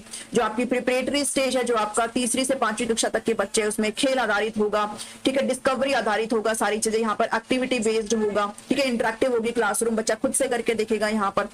और जो मिडिल स्टेज है वो आपकी एक्सपीरियंस लर्निंग होगी, यानी कि सीखने के अनुभव के आधार पर होगी। Science, mathematics, art, social science, humanities, ये सब इसमें आपको पढ़ाई जाएंगी, जो कि एनसीएफ भी बात करता है, ठीक है। क्रिटिकल थिंकिंग आपके यहाँ पर सेकेंडरी लेवल में, जो आपका 9वीं से लेकर के 12वीं क्लास तक के बच्चे, फ्लेक्सिबिलिटी आ जाएगी सब्जेक्ट्स की, चॉइस ऑफ सब्जेक्ट्स आपके यहाँ पर आ जाएंगे। तो ये हम सब एनसीएफ 2023 में पढ़ चुके हैं, ये एनईपी बात करता है, तो इस स्ट्रक्चर को ध्यान में रख लेना, ठीक है। बात करते हैं एनसीएफ 2005 की। एनसीएफ 2005 की बात करते हैं भाई। जो नेशनल करिकुलम फ्रेमवर्क है वो क्या है, एक तरीके से आपकी टेक्स्ट बुक की बात करता है भाई, आपकी टेक्स्ट बुक कैसे होंगी, क्या उसमें आएगा, कौन कौन से चैप्टर आएंगे, ठीक है, कैसे आप पढ़ाओगे, टीचिंग प्रैक्टिस, ये सब गाइडलाइंस हमें एनसीएफ प्रोवाइड करती है, ठीक है। तो आपकी टेक्स्ट बुक जो बनकर की आ रही है वो कहाँ से आ रही है भाई, एनसीएफ के थ्रू आ रही है, ठीक है, नेशनल करिकुलम फ्रेमवर्क के थ्रू आ रही है। तो एनसीएफ 2005 अब आपका स्टार्ट हो गया, समझ में आ रहा है, थोड़ा धीरे करूं या फिर स्पीड बढ़ाऊं? एक बारी कमेंट करो, समझ में आ रहा है, थोड़ी स्पीड बढ़ाऊं या फिर थोड़ी कम करनी है मुझे स्पीड?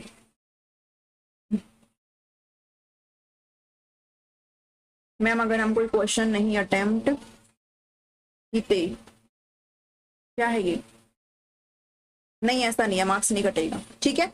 चलो चलते हैं, चलिए भाई। पब्लिश्ड, ये पेन अपने आप ही चल जाता है, कभी कभी रुक जाता है। Published by national council of education research, NCERT के द्वारा पब्लिश करा गया है, ठीक है। और जब पब्लिश किया तो उस टाइम पर जो चेयरमैन थे वो कृष्ण कुमार थे, ये नाम ध्यान में रख लेना। एनसीएफ 2005 जो है वो बेस्ड है किस पर, एनपीई 1986 से 1992। और इसका जो मेन आप कह सकते हो ना टैगलाइन क्या है भाई, इसका सूत्र कह सकते हो आप, क्या फॉर्मूला है, किस पर आधारित है, तो लर्निंग विदाउट बर्डन रिपोर्ट के आधार पर है। ये आपका 1993 में ये रिपोर्ट आई थी, लर्निंग विदाउट बर्डन, ठीक है। तो इसके ऊपर आपका पूरा फोकस्ड है एनसीएफ 2005, ठीक है। तो ये आपका 4th नेशनल करिकुलम फ्रेमवर्क है। इससे पहले आपका 75 में आया है, 88 में आया है, 2000 में आया है, ठीक है। और जो अभी हाल फिलहाल में आया है वो आपका 23 है, 23 है, ठीक है। चलो, it begins with the quotation with the Tagore's ऐसे। अब ये पूछा जाता है भाई किसके ऐसे पर आधारित है, किसके निबंध पर आधारित है, तो टैगोर के निबंध पर आधारित। और कौन सा निबंध है ये, सिविलाइजेशन एंड प्रोग्रेस, ये एक निबंध है, इसके ऊपर आधारित है, ठीक है। और इसमें पोएट क्या रिमाइंड कराता है, क्रिएटिव स्पिरिट और जनरस जॉय। यहाँ पर ये पोएट, ये आप कह सकते हो, मतलब ये की है किसका, चाइल्डहुड का, नाम से आप पता लगा सकते हो, ठीक है। तो ये दोनों चीजें आप ध्यान में रख लेना, आपसे 1 नंबर का सवाल बना के पूछ लेगा। अपडेट करा गया एनसीएफ 2000 को ही प्रोफेसर यशपाल के द्वारा। एक्चुअल में ये जो 2005 वाला है ना, ये नया नहीं है, इसको जो 2000 वाला है ना, इसको अपडेट करा गया बस 2005 वाले, ठीक है, तो इसको बस अपडेट करा गया।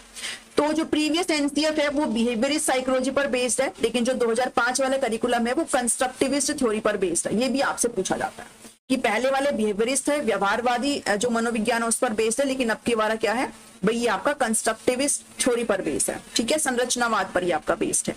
तो एनसीएफ 2005 जो है किसमें ऐड ऑन हुआ है भाई, 8वीं अनुसूची में, और ये 22 भाषाओं में इसका अनुवाद किया गया। ये हिंदी में सेम चीज आपके लिए लिख रखी है, ठीक है, फैक्चुअल चीजें हैं, ये जानकारी आपको पता रहनी चाहिए। अब क्या क्या प्रिंसिपल्स है भाई, क्या क्या सिद्धांत इसके ऊपर लाए गए हैं एनसीएफ 2005 के अकॉर्डिंग, तो ये शिफ्ट करता है, जो सीखना है वो आपका शिफ्ट करता है, रोट मेथड से हटके, यानी कि आप रटेंगे नहीं चीजों को, समझेंगे।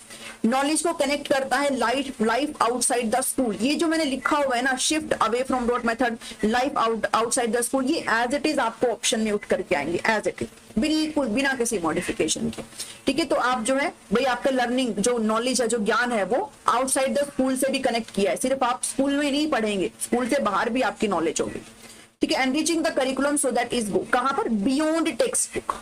आपका करिकुलम का जो इसने बनाने के लिए बात करी हो क्या है, वो टेक्स्ट बुक से बियॉन्ड जाकर के, सिर्फ किताबी ज्ञान नहीं पढ़ेंगे आप, ठीक है। एग्जामिनेशन को फ्लेक्सिबल, लचीला बनाने की यहाँ पर बात करी गई है, ठीक है। Nurturing and overriding identity informing by the caring concern with in the democratic polity of the country, एक ऐसी अधिभावी पहचान का विकास जिसमें प्रजातांत्रिक और राष्ट्रीय चिंतन आपका समाहित हो, यानी कि आप हर प्रकार से चिंतन कर पाए, ठीक है। तो overall the NCF 2005 is the comprehensive document है that provide a road map, ये एक रोड मैप प्रोवाइड करता है, एक ऐसा दस्तावेज है जो आपको बताता है कि डेवलपमेंट कैसे होगा बच्चे का, चाइल्ड सेंटर्ड और होलिस्टिक अप्रोच एजुकेशन में कैसे आएगी, वो एक तरीके से एनसीएफ हमें बताता है, ठीक है। तो ये आप चीजें ध्यान में रख लीजिएगा।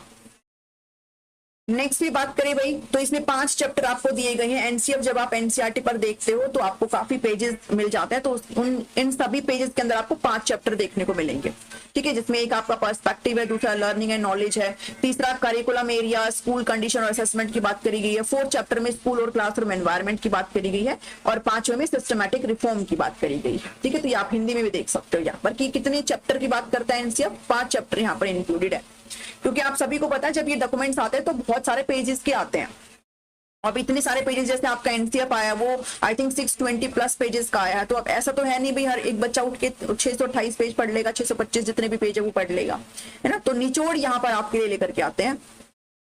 तो राष्ट्रीय, अब देखो पिलर यहाँ पर आप कह लो या फिर आप कह लो सेक्शन कितने हैं, तो मैंने पीछे जब आपको, अगर आपने मेरी क्लासेस देखी है तो मैंने आपके साथ डिस्कस किया भी एनसीएफ के जो है 4 सेक्शन है। एनसीएफ एक तो स्कूल एजुकेशन की बात करता है, जो हमारा 2023 वाला आया है ना अभी, वो आपका यही है, एससी वाला ही है, स्कूल एजुकेशन वाला ही है, ठीक है। इसके अलावा एनसीएफ आपका ईसीसी के लिए भी, जो कि 2022 में आ चुका है, ठीक है, NCF early childhood care and education के लिए, ठीक है। और उसके बाद national curriculum framework teacher education के लिए भी है, और एक अडल्ट एजुकेशन के लिए है। तो ये 4 सेक्शन होते हैं एनसीएफ के, जिनके बारे में आपको पता रहना चाहिए। एनसीएफ हो गया।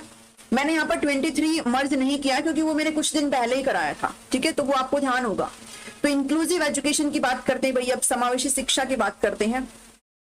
चलिए, इंक्लूजन का मतलब क्या है भाई, शिक्षा की मेन धारा में सभी बच्चों को शामिल करना। सभी बच्चों में कौन कौन आ जाते हैं, आपके नॉर्मल बच्चे भी आ जाते हैं और आपके स्पेशल बच्चे भी आ जाते हैं। अब स्पेशल बच्चे में सब प्रकार के बच्चे हैं। देखो बच्चे 2 ही तरीके के होते हैं, एक होता है नॉर्मल, एक होता है स्पेशल। नॉर्मल मतलब जिनका आईक्यू 90 से 110 होता है जिनका आईक्यू, और स्पेशल में वो बच्चे भी आ जाते हैं जो मेंटल रिटार्डेशन के हैं, और वो बच्चे भी स्पेशल में ही आते हैं जो बच्चे एक्स्ट्रा ऑर्डिनरी है, गिफ्टेड बच्चे हैं, सुपीरियर इंटेलिजेंस वाले बच्चे हैं, वो सभी तो वो स्पेशल में ही आ जाते हैं, ठीक है। तो ये 2 तरीके के बच्चे, और सभी बच्चों को एक ही क्लासरूम में लाना, एक ही स्कूल में लाना क्या कहलाता है, इंक्लूजन कहलाता है। यानी कि आप बच्चों को उनकी विशेषताओं के आधार पर उनको सेग्रीगेट नहीं करेंगे, उनका अलगाव नहीं करेंगे, तो वो इंक्लूजन कहलाता है, ठीक है।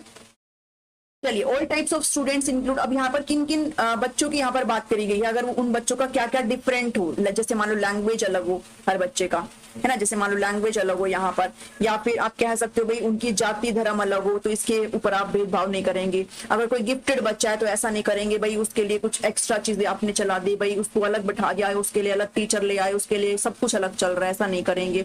चिल्ड्रन विद डिसेबिलिटी, दिव्यांग बच्चे हैं तो आप उनको अलग नहीं करेंगे, ठीक है। अगर किसी का सीखने का जो लेवल है, अधिगम का जो स्तर है, अगर वो अलग है तो ऐसा नहीं करेंगे, सबको एक साथ पढ़ाएंगे। अगर कोई गरीब है, कोई ऑर्फन बच्चा है भाई, जिनके पेरेंट्स नहीं है, तो ऐसा नहीं है भी आप उनको सेग्रीगेट कर देंगे और बच्चों से, ठीक है। जिनका लर्निंग का जो वे है वो अलग है, आप मतलब इन सभी बच्चों का इंक्लूजन की बात करी गई है, इन सभी बच्चों को एक ही जगह पर एक ही क्लासरूम में आप एक ही उससे पढ़ाएंगे, ठीक है, एक ही टीचर। लेकिन हाँ, आप अपनी रणनीतियां बदल सकते हैं अकॉर्डिंग टू बच्चा, ठीक है, अकॉर्डिंग टू स्टूडेंट, ठीक है। इतना समझ में आया? चलिए अब यहां पर बात कर रहे हैं कितनी तरीके की एजुकेशन आई हुई है। तो सबसे पहले आपकी एजुकेशन आई थी क्या? एक्सक्लूजन की। एक्सक्लूजन मतलब नॉर्मल बच्चों को ही पढ़ाया जाता था, बस जो आपके डिसेबिलिटी वाले बच्चे हैं ना उनको बाहर कर दिया जाता था, उनको पढ़ाया ही नहीं जाता था, वो सिर्फ घर पर रहते थे। और ये सोच थी उस टाइम पर कि भाई ये बच्चे पढ़ नहीं सकते, ठीक है, ये बच्चे पढ़ नहीं सकते, ना ये चल सकते। लाइक अगर किसी कोई अगर व्हील चेयर पर है, किसी को अगर दिखता नहीं है, किसी का अगर हियरिंग अगर डिसेबिलिटी है, किसी को ब्लड रिलेटेड कोई प्रॉब्लम है, तो कुछ भी हो उसके अंदर आ जाते हैं ये सब, तो उनको पढ़ाया नहीं जाता था, उनको एक्सक्लूड करके रखा जाता था। फिर बाद में आया स्पेशल एजुकेशन। अब ये कहा धीरे धीरे कि ठीक है भाई नॉर्मल बच्चे पढ़ रहे हैं तो उनको भी पढ़ा देंगे, लेकिन इनके लिए अलग स्कूल बना दिए गए, है ना, जैसे ब्लाइंड बच्चों के लिए अलग से स्कूल ले आए, ठीक है। तो ऐसे ना अलग अलग बना दिए। लेकिन अब जरूरी थोड़ी ना भाई कोई बच्चा अगर यहाँ बैठा और स्कूल बहुत दूर है, कहीं हजारों किलोमीटर जा करके स्कूल बना है, तो वो बच्चा कैसे जाएगा वहां पे? तो यहाँ पर भी चीजें सही नहीं हो पाई। फिर एजुकेशन आया इंटीग्रेशन का, एकीकृत शिक्षा का, कि भाई ठीक है आप एक ही क्लासरूम में लेकर के तो आ जाओ बच्चों को, लेकिन फिर इन बच्चों को ना एडजस्ट करना पड़ता था। किनके अकॉर्डिंग? इन नॉर्मल बच्चों के अकॉर्डिंग इनको एडजस्ट करना पड़ता था। इनके लिए कुछ भी एक्स्ट्रा चीजें नहीं करी जा रही थी, जैसे इनको पढ़ाया जा रहा था वैसे ये पढ़ रहे थे। तो एक बच्चा जिसको दिखता कम है, जिसको सुनता कम है, वो इनके साथ एडजस्ट कर रहा था, और वो कितना एडजस्ट कर पाएगा? वो नहीं कर पाएगा इसमें एडजस्ट, तो फिर कहीं ना कहीं शिक्षा बाधित होगी। फिर आई हमारी इंक्लूजन, यानी कि इन बच्चों को इसी क्लासरूम में पढ़ाएंगे, लेकिन सबके साथ मिलकर के पढ़ाएंगे, ठीक है। आप अपनी स्ट्रेटेजी बदल सकते हैं अकॉर्डिंग टू बच्चा, लेकिन आप इनको क्या नहीं करेंगे, आप इनको कोने में नहीं डालेंगे कि भाई ठीक है आप क्लासरूम में बैठ जाओ, एक कोने में जाकर के दुबक के बैठ जाओ, ऐसे नहीं करेंगे। सबको पढ़ाएंगे, सबकी इंडिविजुअल नीड है, हर बच्चे की इंडिविजुअल नीड को सेटिस्फाई किया जाएगा, ये है इंक्लूसिव एजुकेशन। समझ में आया? चलो चलिए बिगनिंग की अगर बात करें, भाई कहां से स्टार्टिंग हुई है इंक्लूसिव एजुकेशन की, भाई समझ में आ रहा है? तो नहीं गए सारे। चलिए बिगनिंग ऑफ इंक्लूसिव एजुकेशन। तो ये जो टर्म जो सबसे पहले आपकी आई है वो मिड 1990s में आई थी, जब एक कॉन्फ्रेंस हुई थी, ठीक है, वर्ल्ड कॉन्फ्रेंस हुई थी। ओके, वर्ल्ड कॉन्फ्रेंस हुई थी स्पेशल नीड एजुकेशन, जो कि एक्सेस और क्वालिटी के बारे में थी, और ये आपकी यूनेस्को में हुई थी स्पेन के अंदर 1995 में। तब यहाँ पर सबसे पहले ये पॉइंट उठा था कि जो बच्चे होते हैं ना, every child, each child has unique characteristic, सबकी अपनी अलग अलग विशेषताएं हैं, सबके अलग अलग इंटरेस्ट होते हैं, रुचियां होती है, सबकी अलग अलग क्षमताएं होती है, सबके अलग अलग सीखने की जरूरतें होती है। तो हमें एजुकेशन सिस्टम को भी इनके अकॉर्डिंग बनाना होगा। ये सबसे पहले इस कॉन्फ्रेंस में ये मुद्दा उठा था, ठीक है भाई। जो डाइवर्सिटी है इन कैरेक्टरिस्टिक्स की, हमें इसके अकॉर्डिंग चलना होगा। इन बच्चों को हम अलग थलग नहीं कर सकते हैं, उनकी कैरेक्टरिस्टिक्स, उनकी विशेषताओं और उनकी जरूरतों के हिसाब से हम क्या करेंगे, अपने एजुकेशन सिस्टम में बदलाव करेंगे, ठीक है। तो यहाँ से मिड 1990s से आप ये ध्यान में रख लेना कि ये चीजें आपकी उभर करके आने लगी थी, ठीक है। प्रिंसिपल ऑफ इंक्लूसिव एजुकेशन की अगर बात करें तो प्रिंसिपल ऑफ एक्सेप्टेंस सबसे पहला आ जाता है। भाई अगर स्पेशल कोई बच्चा है तो उनको एक्सेप्ट करेंगे हम, सभी बच्चे के साथ सबसे पहला प्रिंसिपल है, ठीक है। आप उनको स्वीकृत करेंगे, भाई क्लासरूम में लाने के लिए सबसे पहले एक्सेप्टेंस बहुत जरूरी है, ठीक है। प्रिंसिपल ऑफ चेंज, ये बदलाव का, एक परिवर्तन का सिद्धांत है ये, कि पहले शिक्षा कैसे थी, अब शिक्षा आपकी एक ही क्लासरूम में हो रही है, ठीक है। टुगेदरनेस, हर बच्चे को एक प्रकार से हम ला रहे हैं, इकट्ठा मिल करके ला रहे हैं। तो पहले क्या हो जाता था कि जैसे जो नॉर्मल बच्चे थे, भाई वो तो है बच्चे ही ना, आप उनको जो दिखाएंगे वो वही सीखेंगे। तो वो बच्चे ये सोचते थे कि ये स्पेशल बच्चे हैं, तो वो उनसे घुलना मिलना भी पसंद नहीं करते थे। लेकिन जब चीजें आई इंक्लूजन की, तो ऑब्वियस बात है जब बच्चे आपस में बैठ करके बातें करेंगे, बच्चे आपस में घुलेंगे मिलेंगे, तो उनके अंदर एक वो जो होती है ना, वो भावना है ना, इकट्ठा होने की सबके साथ, वो वाली भावना भी उन बच्चों के अंदर आएगी। ठीक है, पार्टिसिपेशन करेंगे भाई। भले ही वो बच्चा व्हील चेयर पर बैठा है तो आप ये कोशिश करो एज ए टीचर कि आप अपना मेथड बदल दें। जैसे मान लो भी ग्राउंड में आप खिलाने लेकर के चले गए बच्चे को, आपकी क्लास में एक बच्चा व्हील चेयर पर बैठा हुआ है, आपने बॉल ले रखी है और आप जो है बॉल खिला रहे हो उसको, ठीक है। तो यहाँ पर जो है अब वो बच्चा ऐसा तो नहीं है भी भाग भाग के वो बच्चा बॉलिंग कर लेगा या फिर वो ऐसे बॉल को उठा करके फेंक देगा, है ना। तो आप भाई कुछ ऐसा कर सकते हो कि सारी क्लास को एक जगह बिठा करके और जो एक दो जितने भी बच्चे हैं वो उन सभी के साथ आप ऐसे बॉल को पास आउट करने का खेल खिलवा सकते हो। ऐसा तो मतलब इससे क्या करेगा उस बच्चे को, वो भी फील करेगा कि हाँ भाई मैं भी इस क्लास का हिस्सा हूँ, है ना। ऐसा नहीं कि आप बच्चे मेरे साइड में आकर के बैठ जाओ, ये बच्चे खेल रहे हैं इनको आप देखो, ऐसे नहीं होगा ना। पार्टिसिपेशन होना चाहिए, ठीक है। हाँ वही, ठीक है सरदार जी, पार्टिसिपेशन, ठीक है। तो पार्टिसिपेशन हर बच्चे का होना चाहिए। प्रिंसिपल ऑफ इंडिविजुअल डिफरेंस, हर बच्चे का इंडिविजुअल क्या है भाई, डिफरेंस है, सबकी विभिन्नताएं हैं, व्यक्तिगत विभिन्नताएं हैं, उन सभी को यहाँ पर देखा जाएगा, उनके अकॉर्डिंग, उनकी नीड के अकॉर्डिंग यहाँ पर देखा जाएगा, ठीक है। प्रिंसिपल ऑफ इक्वालिटी और प्रिंसिपल ऑफ इक्विटी, आप इस डायग्राम के थ्रू यहाँ पर समझ सकते हो दोनों में क्या फर्क है, ठीक है। देखो समझाने की भी जरूरत नहीं है मुझे, आप खुद ही समझ जाओगे। ये है इक्वालिटी यानी कि बराबर चीजें सबको दे दी, ठीक है। अब ये है इक्विटी कि बच्चों की नीड के अकॉर्डिंग यहाँ पर इन्होंने रिसोर्सेज अवेलेबल करवाया। यहाँ पर तो इन्होंने क्या किया, यहाँ पर तो इन्होंने ये किया कि एक समान चीज दे दी। अब क्या इस एक समान चीज से क्या इनकी पूर्ति हो पा रही है, क्या इनकी नीड फुलफिल हो पा रही है, नहीं हो पा रही ना। लेकिन यहाँ पर इनकी पहले नीड देखी गई, भाई इसको किसकी जरूरत है, इसको तो किसी की भी जरूरत नहीं है, इसको जरूरत है, इसको एक बॉक्स की जरूरत है, इसको दो बॉक्स की जरूरत है, तभी ये मैच देख पाएगा। तो वो इक्विटी है, ठीक है, वो है इक्विटी, वो समता है। समझ में आया अब इक्वालिटी क्या है और इक्विटी क्या है, कि नीड के अकॉर्डिंग चलेंगे, ठीक है। हाँ बराबर देना इक्वालिटी और नीड देकर देना इक्विटी, यस। चलिए नेक्स्ट पे चलते हैं।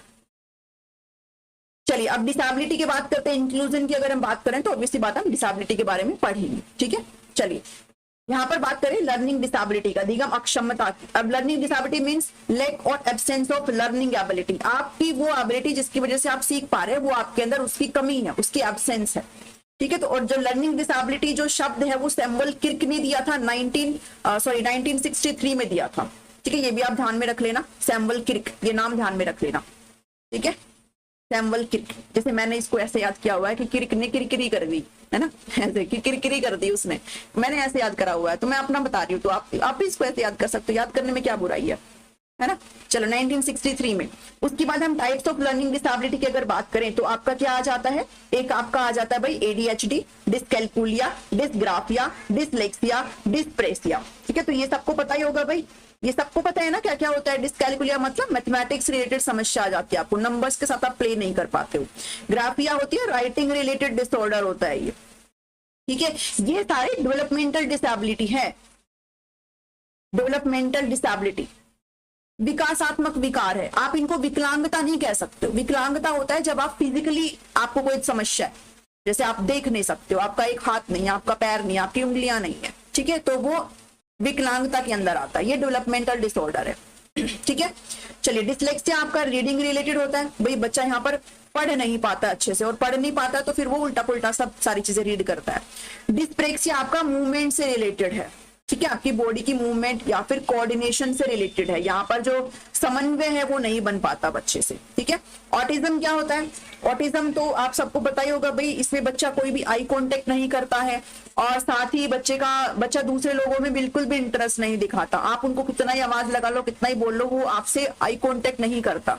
आई कांटेक्ट नहीं करेगा मतलब बिल्कुल भी सोशल नहीं होता, आप डायरेक्टली वो आपसे बात भी नहीं करेगा। बहुत सारे रिपीटेटिव फॉर्मेशन वो करता है, हाथों का, उंगलियों का, सिर का, मतलब रिपीटेटिव बिहेवियर दिखाता है, ठीक है। अगर आप वो हाथ को ऐसे हिलाता है तो उसका हाथ ऐसे ऐसे हिलता ही रहेगा, तो ये ऑटिज्म है, ठीक है। फिर मेंटल रिटार्डेशन के बारे में भी आपको पता रहना चाहिए। 4 हम स्टेजेस पढ़ते हैं मेंटल रिटार्डेशन के अंदर, जो आपको एग्जाम में पूछ ली जाती है, जो आपके नॉर्मल टेट एग्जाम होते हैं उनमें तो ये आता ही आता है, ठीक है। चलिए माइल्ड की बात करें तो इसमें आप IQ ध्यान में रख सकते हो, 50 से 55 से 70 आ जाएगा। मॉडरेट की बात करें तो 35-40 से 50-55 के बीच में आ जाएगा।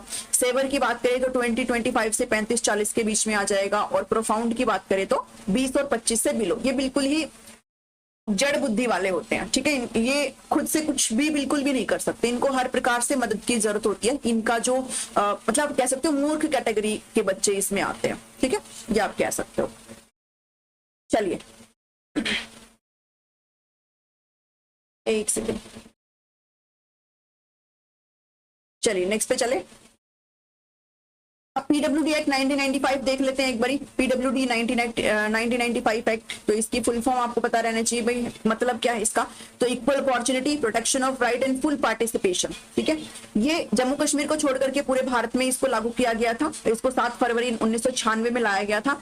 और दोनों ही एक्ट में 1995 में भी और जो 2016 वाला आया था उसमें 40% डिसेबिलिटी की बात करी गई कि आप डिसेबल तभी माने जाएंगे जब जो आपकी विकलांगता है वो कितना परसेंट रहेगी, जब वो 40% रहेगी, तभी आपको सर्टिफिकेट मिलेगा किसका, विकलांगता का, ठीक है। चलो नेक्स्ट पे आ जाओ। अब इसमें जो एजुकेशन की बात करी गई वो किसकी बात करी गई, 18 ईयर्स की, ठीक है। जो हमेशा ध्यान में रखना, जो आरटी है वो भी कहता है कि जो नॉर्मल जो बच्चे हैं उनकी 14 ईयर्स तक की शिक्षा की बात करी गई है, और जो स्पेशल एजुकेशन वाले बच्चे हैं ना उनकी 18 ईयर्स तक की शिक्षा की बात करी गई, ये जरूर ध्यान में रखिएगा, ठीक है। अब इसमें जो रिजर्वेशन है वो 3% सीट का रिजर्वेशन आपको 1995 में देखने को मिलता है। 3% सीट्स जो इनके लिए रिजर्व होगी, ठीक है, ऐसा 1995 वाला एक्ट बात करता है। इसमें 7 प्रकार की विकलांगताएं आपको देखने को मिलेगी। जैसे आपको ब्लाइंडनेस, बिल्कुल अंधापन है, और ब्लाइंडनेस यानी कि आंखों से रिलेटेड 2 है इसमें, लो विजन, अगर आपको कम दिखता है, ठीक है, तो ये भी 40% तो ऑब्वियसली बात होनी चाहिए। लेप्रोसी कट, कुष्ठ रोग है, श्रवण बाधित है, आपको चलने फिरने समस्या है। मेंटल की भी 2 प्रकार की दी गई है, मेंटल रिटार्डेशन, मानसिक मंदता, या फिर अगर आपको मेंटल इलनेस है। तो आपको बहुत बार पूछ लिया जाता है इनमें से कोई 3 दे देंगे और एक आपका नहीं होगा, तो आपसे ऐसे पूछ लेते हैं कौन सी नहीं है, या फिर कोई 3 नहीं होगी और एक दे देंगे कौन सी है। तो ये 7 आपको जरूर ध्यान में रखनी है। 2 तो देखने वाली है, एक आपकी सुनने वाली है, एक आपकी चलने वाली है, एक आपका कुष्ठ रोग है, और 2 आपकी मेंटल रिलेटेड प्रॉब्लम है। तो ऐसे करके आपकी कितनी हो जाती है, 7 हो जाती है, ठीक है। चलिए आरपीडब्ल्यूडी एक्ट की बात करें तो ये रिप्लेस करता है आपके 1995 वाले एक्ट को, और ये जम्मू कश्मीर में भी लागू हो जाता है, ठीक है। इसको 2016 में लाया गया था और फोर्स में कब आया, ये 15 जून 2017 में। इसका जो चैप्टर है वो 17 है, 102 सेक्शन इसके अंदर आती है, और ये किसके अंतर्गत आता है, MSJE, ministry of social justice और एम्पावरमेंट के अंतर्गत ये आता है। फैक्चुअल चीजें हैं सारी, ठीक है। चलिए अब इसमें जो डिसेबिलिटी है वो भाई 7 से बढ़कर के 3 गुना हो गई है, 21 हो गई है इसके अंदर, और 6 से 18 वर्ष तक की शिक्षा की बात कर रहा है, क्योंकि स्पेशल एजुकेशन वाली बच्ची है तो 6 से 18 वर्ष तक की शिक्षा की बात कर रहा है, और नॉर्मल बच्चे 6 से 14 साल वाले बच्चे के लिए फ्री एजुकेशन की बात करता है। इसमें जो डिसेबिलिटी है वो 3 से 4% गवर्नमेंट जॉब में हो गई है, और 3 से 5% आपकी हायर एजुकेशन में हो गई, ठीक है। चलिए हेल्पफुल है कि नहीं है ये सारी चीजें, बोर तो नहीं हो गए हो, है भाई। चलिए एक बार इनको देख लो, है ना, बाकी फोटोज वगैरह से सब आपको ध्यान में आ जाएगा, ठीक है। चलिए लोकोमोटर मतलब चलन संबंधी है ये, इसको मैं क्या ही करवाऊं भाई, ड्वार्फिज्म मतलब बोनापन है, ये आपकी मस्कुलर डिस्ट्रोफी है, ठीक है, मांसपेशियों से संबंधित आपकी बीमारी है। एसिडिक विक्टिम को शामिल कर लिया गया है इसमें, और अंधापन आज इसमें आ जाता है, लो विजन भी इसमें आ जाता है, डीप अगर आप बहरे हैं, और अगर बहरे हैं तो दोनों कानों में 70 डेसिबल श्रवण क्षति, ये क्वेश्चन आया हुआ है, दोनों कानों में कितनी श्रवण क्षति होनी चाहिए है, आपका हियरिंग लॉस 70 डेसिमल, ठीक है। और अगर आपको हार्ड ऑफ हियरिंग है तो दोनों कानों में 60 से 70 डेसिमल की श्रवण क्षति आपकी होनी चाहिए है, ठीक है। उसके बाद स्पीच और लैंग्वेज डिसेबिलिटी है आपकी, ये आपकी कौन सी है भाई, फिजिकल के अंदर आती है, ठीक है, स्पीच बोलने संबंधी और भाषा संबंधी है ये आपकी। लेप्रोसी कट कुष्ठ रोग से संबंधित है, सेलिब्रेट पार्सी है फिर आपका, ठीक है, जैसे बच्चा आप यहाँ पर देख पा रहे हो, इससे आप रिलेट कर पाएंगे। मल्टीपल डिसेबिलिटी है भाई, 1 से अधिक अगर आपको विकलांगताएं हैं तो इसमें आ जाते हो आप, ठीक है। फिर इसका एक सर्टिफिकेट टाइप बनता है अगर आपको मतलब किसी को भी अगर ये है तो। फिर है इंटेलेक्चुअल डिसेबिलिटी, ठीक है, बौद्धिक दिव्यांगता है, स्पेसिफिक लर्निंग डिसेबिलिटी है, या फिर ऑटिज्म अगर है आपको, या फिर मेंटल इलनेस है, मल्टीपल स्क्लेरोसिस, ठीक है, ब्लड रिलेटेड है ये, सॉरी दिमाग एवं रीढ़ की हड्डी के संबंध में, ब्लड रिलेटेड नहीं है। पार्किंसन डिजीज आ जाती है, हीमोफीलिया ये ब्लड रिलेटेड है, और ये भी आपकी ब्लड रिलेटेड है, और ये आपकी सिकल सेल डिसीज है। तो ये आपकी 21 डिसेबिलिटी है भाई, 70 डेसिबल जरूर इसको ध्यान में रख लेना, ठीक है, ये आया होगा क्वेश्चन। चलिए आरटी में आ जाओ, राइट टू एजुकेशन एक्ट, शिक्षा का अधिकार अधिनियम, right of children to free and compulsory education act 2009। कई बार आपको ऐसे मतलब पूछ भी लेते हैं आरटी का मतलब क्या है, ठीक है। चलिए what is RT act 2009?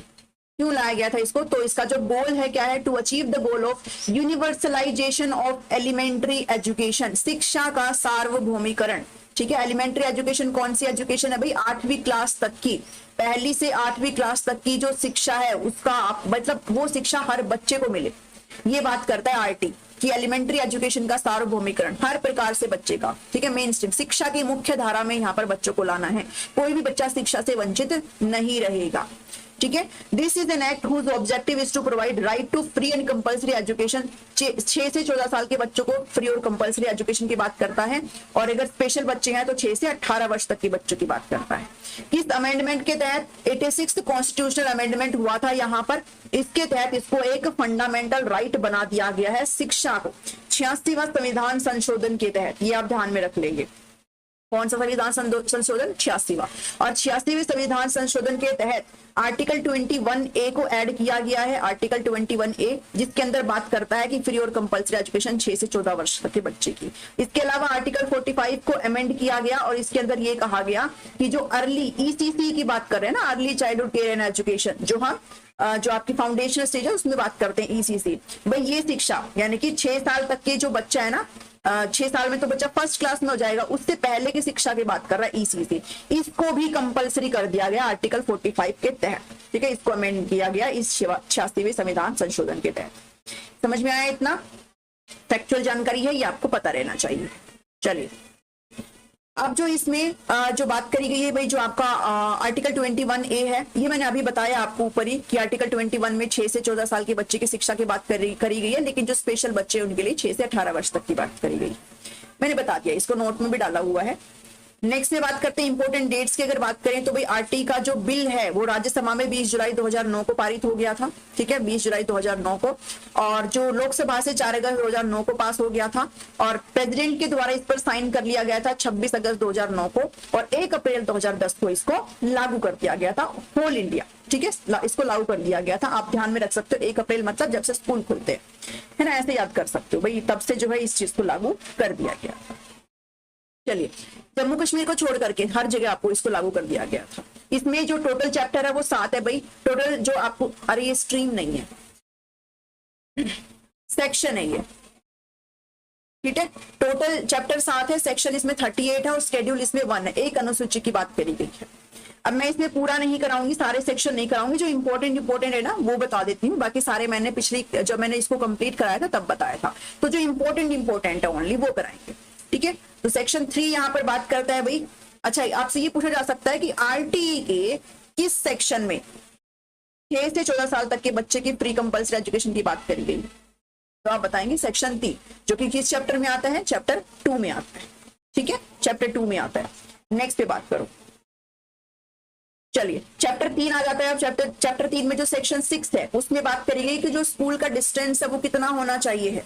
School का डिस्टेंस, तो प्राइमरी स्कूल का जो डिस्टेंस है वो आपके 1 किलोमीटर के रेडियस में होना चाहिए। 1 से 1.5 किलोमीटर के रेडियस में आपका जो प्राइमरी स्कूल होना चाहिए है। और अपर प्राइमरी की बात करी गई है, 2 से 2.5 किलोमीटर के रेडियस में आपका अपर प्राइमरी का स्कूल होना चाहिए। ये पूछा जा चुका है। ठीक है, तो ये ध्यान में रख लेना, मतलब ये क्वेश्चन आए हुए हैं, चाहे किसी भी एग्जाम में आए हुए हो, ये क्वेश्चन आए हुए हैं। फिर इसी का चैप्टर 3 का सेक्शन 7 कहता है कि जो पैसे हैं वो कैसे आपके आवंटन किए जाएंगे। फाइनेंशियल जो रेशियो है वो सेंटर और स्टेट का, सेंटर 60% देगा और स्टेट यहाँ पर 40% देगा। लेकिन जो नॉर्थ ईस्टर्न स्टेट है, उत्तर पूर्वी राज्य है, उसमें ये जो रेशियो वो आपका 90-10 का हो जाता है। 90 सेंटर देगा और 10 आपके ये पूर्वोत्तर जो राज्य है वो देंगे। ठीक है, फिर चैप्टर 4 की बात आ जाती है। चैप्टर 4 में आपसे पूछा जाता है कि भाई किस सेक्शन में नो डिटेंशन पॉलिसी की बात करी गई, कि आप किसी भी क्लास में बच्चे को रोक नहीं सकते, आप फेल नहीं कर सकते हो। तो आपको याद करना है, सेक्शन 16 में बात करी गई, जो कि चैप्टर 4 में आता है। ठीक है, हालांकि इसमें अमेंडमेंट किया गया है 2019 में कि अगर कोई बच्चा अच्छा परफॉर्म नहीं कर रहा है तो फिर हम उसको रख सकते हैं उस क्लास में। ठीक है, वो डिपेंड करता है वहां की गवर्नमेंट क्या डिसीजन लेती है, वो उस पर डिपेंड करता है। ठीक है, तो ये आपको जरूर ध्यान में रख लेना है भाई, इसके ऊपर आपका अमेंडमेंट किया जा चुका है सेक्शन 16 के तहत। फिर 21 है जो कि एसएमसी की बात करता है, स्कूल मैनेजमेंट कमेटी, एसएमसी। ये स्कूल का जो सारा काम है उसको मैनेज और कंट्रोल करने का काम करेगी। ठीक है, हमने एक क्वेश्चन करा था पीछे से, शायद 4th में या पता नहीं किसमें मॉक टेस्ट में करा था, तो उसमें मैंने आपको 22 बताया था जो कि एसडीपी है। एसडीपी आपका 22 ही आएगा, बट आप सभी 21 मार्क करे हो, तो मैं कंफ्यूज हो गई हूँ, मैंने वहां आपको फिर 21 बता दिया, लेकिन उसमें ध्यान में रखना उसमें 22 ही आएगा, क्योंकि 21 एसएमसी की बात करता है और एसएमसी ही आपका एसडीपी फॉर्मुलेट करती है। इसमें 16 सदस्य होने चाहिए है, जिसमें से 50% यानी कि जो आधी है वो महिलाएं होंगी, यानी कि 8 जो मेंबर है वो महिलाएं होंगी। ठीक है, और इसमें 16 का जो 75% यानी कि जो 3/4 हिस्सा है वो आपके पेरेंट्स होंगे। 3/4 हिस्सा 12 मेंबर हो जाते हैं, यानी कि 12 मेंबर पेरेंट्स होंगे जिनके बच्चे इस स्कूल में पढ़ते होंगे, वो पेरेंट्स होंगे यहाँ पर। ठीक है, ऐसे ध्यान में रख लेना। और बाकी के जो 4 है वो कौन होगा, हेडमास्टर होगा, एक टीचर होगा, एक स्टूडेंट होगा और एक गांव का हेड होगा, तो ये जरूर ध्यान में रख लेना। सेक्शन 22 एसडीपी की बात करता है, स्कूल डेवलपमेंट प्लान की यहाँ पर बात करता है। फिर सेक्शन 25 आपका आ जाता है, जो कि चैप्टर 4 में ही आ रहे हैं सारी चीजें। प्यूपिल टीचर रेशियो की बात करी गई है, तो प्राइमरी में 30 हो जाएगा और टीचर 1 हो जाएगा, अपर प्राइमरी में 35 और टीचर 1 हो जाएगा। वर्किंग डेज और वर्किंग आवर आप सभी को पता हो गए भाई, ये सभी भी आप देख लेना, वर्किंग डेज और वर्किंग आवर इनको भी आप ध्यान में रख लेना। ठीक है, हालांकि अगर ये याद रखना कि अगर आपके जो बच्चे अगर वो 200 प्लस हो गए हैं, देखो अगर 60 है तो टीचर 2, 60 से 90 है तो टीचर 3, 90 से 120 है तो 4, 121 से 200 है तो 5, लेकिन अगर 200 से ज्यादा है या फिर 150 से ज्यादा है तो आपको फिर 5 तो टीचर हो जाएंगे और एक हेड टीचर भी यहाँ पर आपके लिए बताया गया कि एक हेड टीचर भी आप यहाँ पर रखेंगे। ठीक है, तो ये ध्यान में रखेंगे। चलिए आगे चलते हैं। सेक्शन 27 बात करता है कि जो टीचर की ड्यूटी है वो 3 जगह को छोड़ करके और कहीं पर भी आप नहीं लगा सकते हो। एक है सेंसस जनगणना, दूसरा है इलेक्शन ड्यूटी, तीसरा है कोई भी अगर राहत बचाव का कोई कार्य चल रहा है जैसे डिजास्टर रिलीफ वर्क है तो उसमें आप लगा सकते हो। इसके अलावा टीचर की कोई ड्यूटी नहीं लगाएंगे। ठीक है, फिर से चैप्टर 6 आ जाता है, इसमें 31 को आप ध्यान में रख सकते हो। एनसीपीसीआर की बात करी गई है, national commission for protection of child right, इसकी बात करी गई सेक्शन 31 में, चैप्टर 6 के अंदर आते हैं ये। 33 में बात कर रहा है एनएसी की, नेशनल एडवाइजरी कमेटी, और जो स्टेट एडवाइजरी कमेटी है वो 34 में बात कर रहा है। ठीक है, बस ज्यादा इसमें कुछ भी नहीं है, इतना ध्यान में रख लो, कुछ नहीं होगा, मतलब नंबर नहीं कटेंगे। ठीक है, चलो इनके जो मेंबर हैं वो जो एनएसी है, नेशनल एडवाइजरी कमेटी, और जो स्टेट एडवाइजरी काउंसिल है, इसके मेंबर 15 से ज्यादा नहीं होने चाहिए है। अब बात करते हैं टीचिंग एड्स की। यहां तक समझ में आया भाई सबको? यहां तक सबको समझ में आया? आगे चलें। आप लोग अपनी चैटिंग करने में लगे हुए हो, है ना? कलर्ड ब्लैक एंड व्हाइट का ऐसा कुछ भी नहीं लिखा हुआ है, जैसा आपका एडमिट कार्ड निकलता आप निकलवाओ। ठीक है, चलिए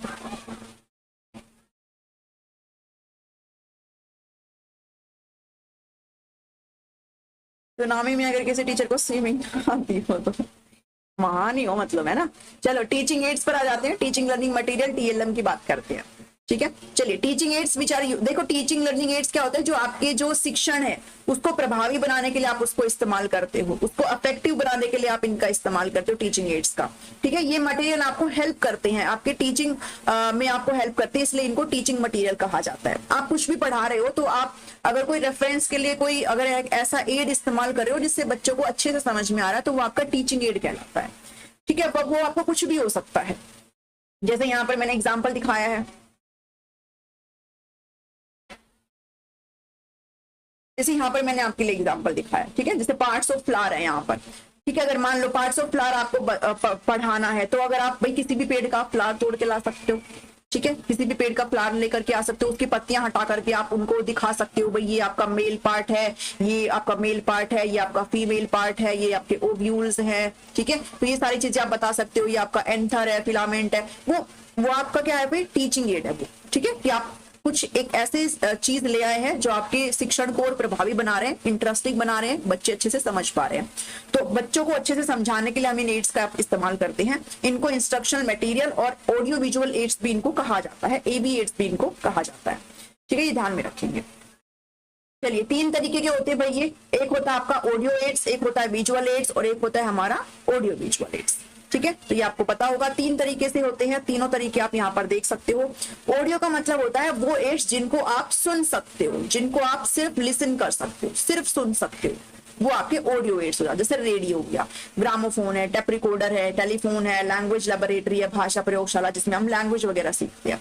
ठीक है, विजुअल आपकी कितने तरीके की होती है, प्रोजेक्टेड, नॉन प्रोजेक्टेड और प्रिंट फॉर्म में होती है। ठीक है, प्रोजेक्टेड मतलब जो आप दीवार पर दिखा सकते हो, स्क्रीन पर आप प्रोजेक्ट कर सकते हो। ठीक है, जिसमें इलेक्ट्रिसिटी की रिक्वायरमेंट होती है। ये आपके नॉन प्रोजेक्टेड है। ठीक है, नॉन प्रोजेक्टेड में आपके 2D और 3D आ जाती है। ये सारी आपकी विजुअल है जिनको आप सिर्फ देख सकते हो। ठीक है, प्रिंट फॉर्म में जैसे आपकी मैगजीन आ गया, टेक्स्ट बुक आ गया, बुक्स, न्यूज़पेपर, रिपोर्ट्स, डॉक्यूमेंट्री, ये सब आप देख ही तो सकते हो, लेकिन किस फॉर्म में आती है, प्रिंट फॉर्म में आती है। ठीक है, नॉन प्रोटेक्टेड में 2D 3D आ जाता है। जैसे 2D में मैप आ गया, ग्राफ आ गया, चार्ट्स, डायग्राम आ गए, 3D में मॉडल आ गया, ग्लोब आ गया। ठीक है, कोई भी नमूना आ गया, रील आ गया, डायरोमा आ गया। डायरोमा आपका मॉडल होता है। ठीक है, एक काइंड ऑफ मॉडल ही होता है। ठीक है, पपेट आ गया। और ये आपकी एवी एड्स है, ऑडियो वीडियो, यानी कि जिनको आप सुन भी सकते हो, जिनको आप देख भी सकते हो। जैसे टेलीविजन, टेलीविजन को आप देख भी सकते हो, टेलीविजन को आप सुन भी सकते हो। वीडियो टेप्स है, ठीक है, फिल्म है, यहाँ पर डिमॉन्स्ट्रेशन है, कंप्यूटर है, वीडियो डिस्कशन है। ठीक है, ठीक है भाई, तो ये आप चीजें सारी ध्यान में रखेंगे। 3D को एक्सप्लेन कर दूं क्या है इसमें, देखो मैप है जैसे, अच्छा सॉरी मॉडल है। ठीक है, मॉडल देखो, मॉडल क्या होता है, अगर मैं मॉडल से आपको समझ, ग्लोब से समझ लो। चलो, ग्लोब क्या है भाई, आपकी जो अर्थ है, अर्थ का पूरा 3D फॉर्मेट है। अब ऐसे तो आप समझा नहीं सकते हो ग्लोब के बारे में, इसमें आपको सारी जो लेटिट्यूड लाइंस हैं, ठीक है, सारी अक्षांतर रेखाएं, देशांतर रेखाएं, सब आपको उसमें दिख जाता है। ठीक है, कितने डिग्री पर कौन सी क्या लाइन है, वो सब आपको दिख जाती है। कर्क रेखा, मकर रेखा, सब आप ग्लोब के अंदर दिखा सकते हो। तो वो 3D फॉर्म में है आपकी। ठीक है, किसमें, 3D फॉर्म में है। 3D फॉर्म आपने 3D मूवीज वगैरह भी देखी होगी ना, आपको बिल्कुल एज इट इज वैसा ही फील आता है। ठीक है, तो ये सारे आपके उसी के ही एग्जांपल है। तो ये सारी चीजें आप ध्यान में रख सकते हो भाई, आपसे पूछ लिया जाता है कहीं कहीं। ठीक है, नेक्स्ट पे चलें। चलिए आईसीटी की बात करते हैं। आईसीटी की बात करते हैं, information and communication technology. Information का मतलब क्या होता है, कोई भी सूचना आपको पहुंचानी है। ठीक है, इन्फॉर्मेशन कोई भी सूचना आपको देनी है। कम्युनिकेशन का मतलब क्या होता है, संचार। ठीक है, कम्युनिकेशन मतलब एक जैसे 2 पर्सन के बीच में कम्युनिकेशन होगा ना, एक बताने वाला, दूसरा सुनने वाला। तो वो क्या है, जो इन्फॉर्मेशन है वो आपको कैसे, आप कैसे उसको पास आउट कर रहे हो। ठीक है, पास ऑन कर रहे हो। टेक्नोलॉजी मतलब किस तकनीक का इस्तेमाल करते हुए आप कर रहे हो। तो आईसीटी का इस्तेमाल करना इसलिए जरूरी है कि भाई जो ट्रेडिशनल पढ़ाई थी, हमारी जो ट्रेडिशनल एजुकेशन थी, उसमें हम क्या करते थे, सिर्फ हम बुक्स का इस्तेमाल करते थे और हम लोग ब्लैक बोर्ड का इस्तेमाल करते थे, है ना, ट्रेडिशनल तरीके से। तो हमारी जो इन्फॉर्मेशन है, जो सूचना है, कम्युनिकेट तब भी हो रही थी, वो टीचर स्टूडेंट्स को डायरेक्टली पढ़ा रहा था ब्लैक बोर्ड से। लेकिन आईसीटी का ये है कि अब हम जो अपनी सूचना दे रहे हैं, जो हम कम्युनिकेशन कर रहे हैं, जो हम इन्फॉर्मेशन पास ऑन कर रहे हैं, उसमें हम टेक्नोलॉजी का इस्तेमाल करें, उसमें हम तकनीक का इस्तेमाल करें। और इन तकनीक की हेल्प से जो हमारा क्या बोलते हैं, जो हमारा जो हमें पढ़ाना है, जो हमें कॉन्सेप्ट बच्चे को समझाना है, वो हम बहुत अच्छी तरीके से कर सकते हैं। वो हमारा आईसीटी है। जैसे मान लो अगर आप कोई भी टॉपिक पढ़ा रहे हो, तो आप उसकी पीपीटी बना करके ला सकते हैं, क्लासरूम में प्रोजेक्ट कर सकते हो आप उस पीपीटी से, और वहां पर बच्चे को डायरेक्टली फेस टू फेस चीजें दिखा सकते हो। अगर मैं बात करूं ट्रेडिशनल तरीके की, जिसमें बुक्स और आपका ब्लैक बोर्ड आ जाता है, तो आप हर चीज वहां पर नहीं समझा सकते हो ना, हर चीज। लेकिन यहाँ पर आप अपनी पीपीटी की हेल्प से, या फिर आप कुछ भी, कोई भी तरीका आप इस्तेमाल कर सकते हो। आप उसकी हेल्प से आपने डायरेक्टली अपने फोन में, इंटरनेट में सर्च करके दिखा दिया, है ना, बच्चे को कि बेटा देखो मैं जो बता रही हूँ ना वो ये है, डायरेक्टली आप अपने फोन में सर्च करके बच्चे को दिखा दिया। तो वो सब क्या है, ये सब आपके आईसीटी है। तो एजुकेशन में हम इसका इस्तेमाल कर रहे हैं अपने शिक्षण को और भी ज्यादा इंटरेस्टिंग बनाने के लिए, प्रभावी बनाने के लिए। ठीक है, चलिए वो सब मैंने आपको समझा दिया ये। अब आईसीटी के कुछ एग्जांपल्स आप यहाँ पर चेक कर सकते हो, जैसे कंप्यूटर हो गया, लैपटॉप हो गया, है ना। जैसे अभी मैं आपके लिए क्लास ले रही हूँ, आप मेरे को लाइव देख पा रहे हो, इसके लिए मैंने कंप्यूटर का इस्तेमाल किया है। ठीक है, मैंने लैपटॉप, कुछ भी मैंने यहाँ पर लिया है।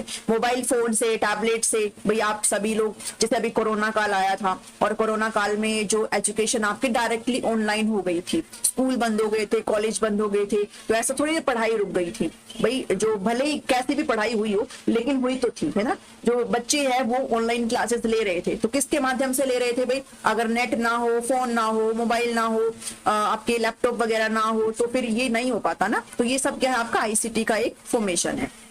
इंटरनेट, ईमेल है, इसके थ्रू हम एक दूसरे से बातें करते हैं, ठीक है। सोशल मीडिया, वेबसाइट है, ऑनलाइन लर्निंग और लर्निंग मैनेजमेंट सिस्टम्स हैं। आप एप्लीकेशन पर अगर किसी के कोर्सेज वगैरह परचेज करते हो तो वो सब किसका है भाई, ये सब आईसीटी तो है। आप घर बैठे, अब आपको जानने की जरूरत नहीं है किसी भी इंस्टीट्यूट में, आप घर बैठे उनकी एप्लीकेशन डाउनलोड करिए, एनरोल करिए, पेमेंट करिए और पढ़ाई करिए, है ना। ये सारी चीजें आपको सुविधा दी जाती है। इलेक्ट्रॉनिक बैंकिंग, ऑनलाइन शॉपिंग हम लोग कर बैठते हैं। अब आपको मार्केट में इतनी गर्मी में जाने की जरूरत नहीं है, आपको सबने अपनी साइट दी हुई है, साइट पर जाओ और ऐसे स्क्रॉल करो, सेलेक्ट करो और परचेज करो, है ना। ये सब चीजें इसमें आती है। ई गवर्नेंस है, ई गवर्नमेंट है, ई कॉमर्स है, ठीक है। तो ये सारी चीजें इसमें आती है, वो सब आप सारी अच्छी तरीके से देख लीजिएगा। भाई आईसीटी का इस्तेमाल अब हम लोग करने लगे हैं, तो हम शिक्षा में कैसे करने लगे हैं वो हम अभी देखेंगे। यहाँ पर समझ में आ रहा है सबको? चलिए ICT in education. ICT in education की बात करें तो हम ऑब्वियसली बात है, इसको ई लर्निंग कहते हैं ना, डिजिटल लर्निंग कहते हैं। भाई ऑनलाइन लर्निंग है ये आपकी, इसको हम ई लर्निंग कहते हैं। ऑनलाइन आप कुछ भी पढ़ रहे हो तो वो ई लर्निंग कहलाती है, ठीक है। जैसे इसका रियल लाइफ अगर एग्जांपल देखें तो कोविड-19 पैंडेमिक, मैंने जस्ट अभी आपको बताया भाई कोविड में क्या सिचुएशन हो गई थी। सभी लोग अपने घर पर बैठ गए थे, टीचर्स भी बैठ गए थे, बच्चे भी बैठ गए थे, यूनिवर्सिटी, कॉलेज सब बंद हो गया था। तो कैसे चीजें सारी चली थी, कैसे चली थी भाई, आपकी ऑनलाइन चली थी, ठीक है। और वो ऑनलाइन नहीं चल पाती अगर आपके पास ये सारे आईसीटी टूल्स ना होते, ठीक है। तो मीन्स क्या है भाई इसकी, हम कैसे कैसे कर सकते हैं भाई, जैसे रेडियो है, टेलीविजन है, कंप्यूटर है, इंटरनेट है, मल्टीमीडिया है, मोबाइल लर्निंग है, इंटरेक्टिव क्लासरूम्स है, ये सभी है। और आज के टाइम में आपने देखा होगा ना, जो क्लासेस होती है ना वो आपकी स्मार्ट क्लासरूम बन चुकी है। अब स्मार्ट क्लासरूम आपको, आप किसी प्राइवेट स्कूल में जाओगे ना तो आपसे इतनी फीस वो क्यों ले रहे हैं, क्योंकि इन्होंने इतने ज्यादा उसने तामझाम स्कूल वालों ने कर रखे हैं। भले ही वो उनका इस्तेमाल ना करे, भले ही उनका वो प्रोजेक्टर ठप पड़ा हुआ है, लेकिन लगा रखा है उन्होंने अच्छे से कि भाई हमारी स्मार्ट क्लासेस है, हम बच्चों को सारा करके दिखाते हैं, हम बच्चों को सारा स्मार्ट तरीके से पढ़ा रहे, स्मार्ट स्टडी कर रहे हैं बच्चे हमारे, है ना, ऐसे बताते हैं आपको, ठीक है। चलिए आईसीटी में अगर बात करें तो इसका आईसीटी में जो एजुकेशन में इसका क्या रोल है ये आपको पता रहना चाहिए। चलिए ICT for teaching and learning, देखो टीचिंग में, शिक्षण के लिए हम आईसीटी का इस्तेमाल करते हैं। शिक्षण में क्लासरूम में आप एक बढ़िया पीपीटी बना करके लेके जा सकते हो, आप उनको डायरेक्टली कुछ भी दिखा करके पढ़ा सकते हो, ठीक है। तो आप अपने शिक्षण को प्रभावी ढंग से एक अच्छा अट्रैक्टिव आप स्ट्रेटेजी सारी प्लान कर सकते हो टीचिंग के लिए। बच्चे में अगर बच्चों को कोई कमियां आ रही है, कोई उनको समझने में दिक्कत आ रही है तो आप उनका डायग्नोसिस कर सकते हो, भाई कहाँ पर दिक्कत आ रही है बच्चे को, डायग्नोसिस करके आप उनको रिमीडियल टीचिंग यहाँ पर करा सकते हो, ठीक है। Development of reasoning and thinking, आप कोई ऐसा पेपर बच्चे को दे सकते हो भाई जिससे ये आप चेक कर सकते हो कि बच्चे का थॉट प्रोसेस कैसा हो गया है, बच्चा एब्स्ट्रैक्ट उस चीज के बारे में सोच पा रहा है कि नहीं सोच पा रहा है, वो तर्क दे पा रहा है कि नहीं दे पा रहा है, तो वो सारी चीजें आप यहाँ से कर सकते हो। इंस्ट्रक्शन मटेरियल डेवलपमेंट, आप अपना जो मटेरियल डेवलप कर रहे हो, आप जो कंटेंट प्रेजेंट करने वाले हो वो आप आईसीटी की हेल्प से और बढ़िया तरीके से आप डेवलप कर सकते हो, ठीक है। इवैल्यूएशन, मूल्यांकन आप कर सकते हो इसके तहत, कैसे कर सकते हो, मान लो कोई स्कूल है, कोई कॉलेज वगैरह है, आजकल तो हर जगह होने लगा है ना, उनकी सबकी अपनी वेबसाइट, अपनी सबकी एप्लीकेशन होती है, वहां पर टीचर्स क्या करते हैं, असाइनमेंट वगैरह सबमिट कर देते हैं, अपने जो टेस्ट वगैरह है वो सबमिट कर देते हैं, बच्चा उसको ऑनलाइन कर लेता है, सबमिट कर देता है, तो वो पेपर दे दिया, फिर टीचर उसको देख लेता है कि बच्चे ने क्या करा है, क्या गलत करा है। तो जो क्लासरूम में जो हो रहा था वो अब टीचर घर बैठे भी कर सकता है, टाइम बच गया ना उसका। तो इवैल्यूएशन भी यहाँ से आप अच्छे तरीके से कर सकते हो। इसके अलावा साइकोलॉजिकल, बच्चे का जो साइकोलॉजिकल एनालिसिस आप वो कर सकते हो, भाई मनोवैज्ञानिक स्तर बच्चे का जांच सकते हो। इसके लिए पहले क्या होता था कि सभी स्कूलों में, मतलब ऐसा नहीं है कि सभी में, लेकिन स्कूलों में एक साइकोलॉजिस्ट होता था, लेकिन जरूरी है ना कि सब स्कूल में साइकोलॉजिस्ट हो जो बच्चे की मनोदशा चेक कर ले, भाई बच्चे के अंदर क्या चल रहा है क्या नहीं चल रहा है। तो आप क्या कर सकते हैं, वो भाई वेबसाइट के अंदर आपके जो टेस्ट वगैरह है वो अपलोड कर सकते हैं, आप उनके जवाब बच्चा किस प्रकार से देगा, क्या सोच करके देगा, वो बता सकता है कि बच्चे का जो लेवल है, जो साइकोलॉजिकल लेवल है वो कितना है। तो इससे बच्चे का डायरेक्ट हम क्या कर सकते हैं, बच्चे का डायरेक्ट देख सकते हैं, ठीक है। तो ये है भाई शिक्षा में हम किस प्रकार आईसीटी को जो है इंप्लीमेंट कर सकते हैं। चलिए ये यहाँ पर हमने खत्म कर लिया भाई, कितना टाइम लगा हमें, ऑलमोस्ट मैंने सारी चीजें आपको करवा दी है, ठीक है। Ma'am I am the new here.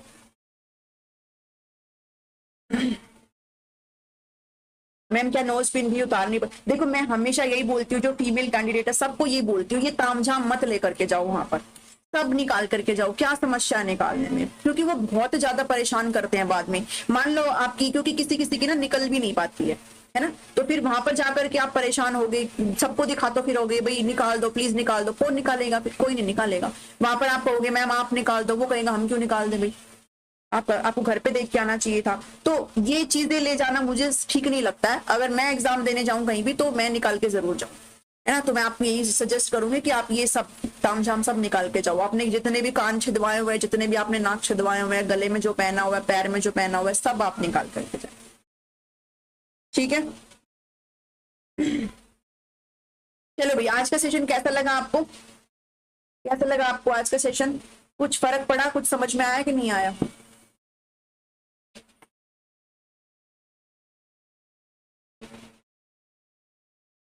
अब बताओ भाई, 2-3 मिनट के लिए आप बातें करते हैं, आपको ऑल द बेस्ट भी अभी बोल देते हैं, है ना। फिर आप सभी लोग कल अपना एग्जाम देना और मुझे पेपर जरूर भेजिएगा, ठीक है। मुझे पेपर जरूर भेजना, मैं यहाँ पर नंबर लिख देती हूँ।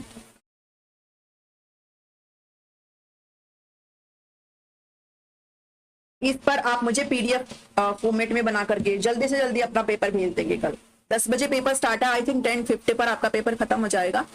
और इस पर आप मुझे पेपर भेज देना भाई 11 बजे तक, ठीक है। जैसा आपको सही लगे मुझे पेपर भेज देना, ताकि मैं आपको सॉल्यूशन वहां पर करवा सकूं, ठीक है। मैम मैं अदर स्टेट से हूँ। ओके, अदर स्टेट से हूँ तो आप पंचकुला पहुंच गए होंगे भाई।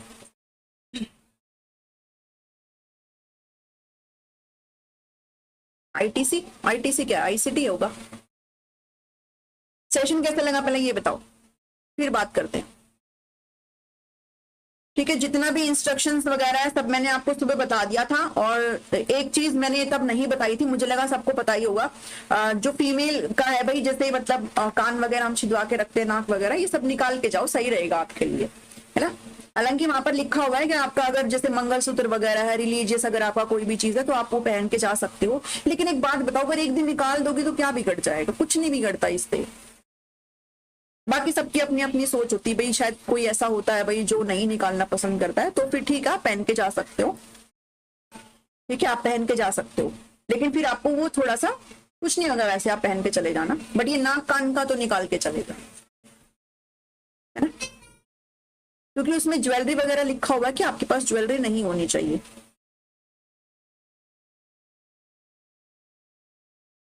चलो भैया, आप सभी को ऑल द वेरी बेस्ट, ठीक है।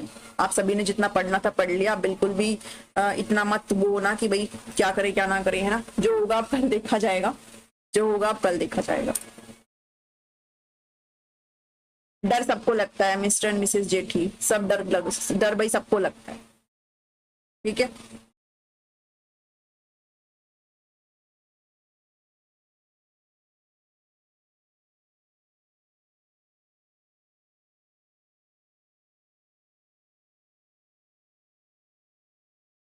चलो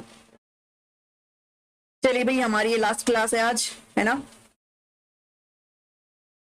फिर देखते हैं। अच्छा एक चीज और है, सभी ने चैनल को सब्सक्राइब करा हुआ है, तो मैं आपसे यही रिक्वेस्ट करूंगी कि प्लीज चैनल को अनसब्सक्राइब ना करें। बिकॉज जब भी कोई एग्जाम होता है तो एक होता है ना कि भाई अब काम हो गया है तो अब चैनल को अनसब्सक्राइब कर देते हैं, तो चैनल को वो अनसब्सक्राइब कर देते हैं। तो मैं आपसे रिक्वेस्ट ही कर सकती हूँ, बाकी आपकी मर्जी है, आप अनसब्सक्राइब ना करें, है ना। फिर इससे मेरा थोड़ा मनोबल टूट जाता है, क्योंकि आपके लिए कुछ ना कुछ मैं हमेशा लाती ही रहूंगी, ठीक है। नर्वस फील हो रहा है, हाँ ऐसे होता है जी, ऐसे होता है। पेपर सॉल्व करा देंगे, बट मुझे उसके लिए आप पीडीएफ फॉर्मेट में भेजना पेपर, ठीक है। पेपर मुझे भेजिएगा तभी तो सॉल्व कराऊंगे। आप मुझे पेपर जितनी जल्दी भेजेंगे उतना ही जल्दी मैं उसका सॉल्यूशन बना करके तब आपको सॉल्व करा दूंगी, ठीक है।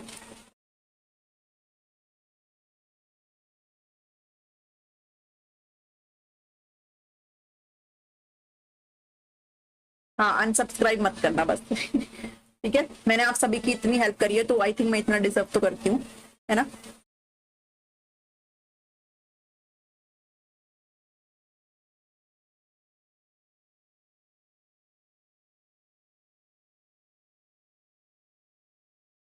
नहीं एहसान वाली तो कोई बात नहीं है।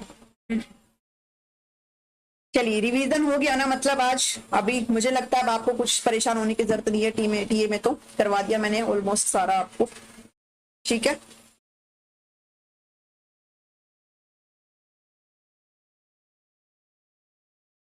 सभी का वेलकम है भाई, जिसको भी सेशन अच्छा लग रहा है, जिसको भी लग रहा है कि उनकी मदद हुई है ना, मदद के पर्पज से ही ये सारे सेशन आपके लिए क्रिएट करे गए हैं।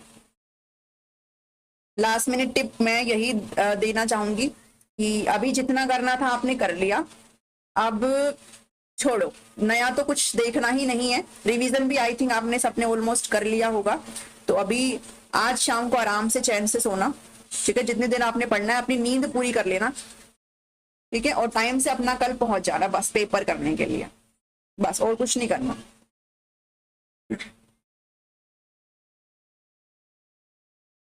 ठीक है,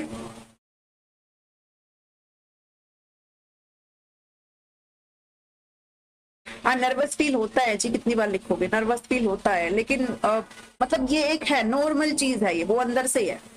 आप उसको कितना भी नॉर्मल करने की कोशिश करो वो नहीं होता है ना। वो सबके साथ होता है, सबका सबके मन में अब ये हो रहा होगा पता नहीं कैसा एग्जाम आएगा, पता नहीं कैसा जाएगा, क्योंकि ये एलिजिबिलिटी का तो है नहीं, ये नौकरी वाला एग्जाम है, तो वो नॉर्मल सी बात है, वो होता है सबके साथ, ठीक है। अब वो कल मॉर्निंग में जो होना है वो हो जाएगा।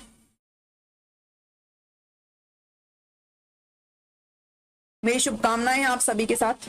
आपने अच्छे से पढ़ा है, सभी ने आपने जितना पढ़ा है उसका फल आप सभी को जरूर मिले, ठीक है। और मैं एक्सपेक्ट करती हूँ कि जब मैं कल, हो सकता है कल शायद मैं लाइव सेशन में आपको आंसर करा दूं, या फिर मैं रिकॉर्डेड फॉर्मेट में ही डाल दूंगी कल, ठीक है। तो फिर शाम को फिर लाइव लेंगे एक, तब उसमें आप मुझे बताना आपका एग्जाम कैसा हुआ। पूछना तो बनता है ना कि पेपर कैसा हुआ, तो शाम में मैं एक लाइव रख लूंगी ताकि हम सभी बात कर पाए, आपका भी मन हल्का हो जाएगा, और मैं भी ये पूछ लूंगी सभी से भाई आपका पेपर कैसा हुआ है, तो मुझे भी थोड़ा सा शांति मिल जाएगी कि हाँ आपका पेपर अच्छा हुआ है कि नहीं हुआ है।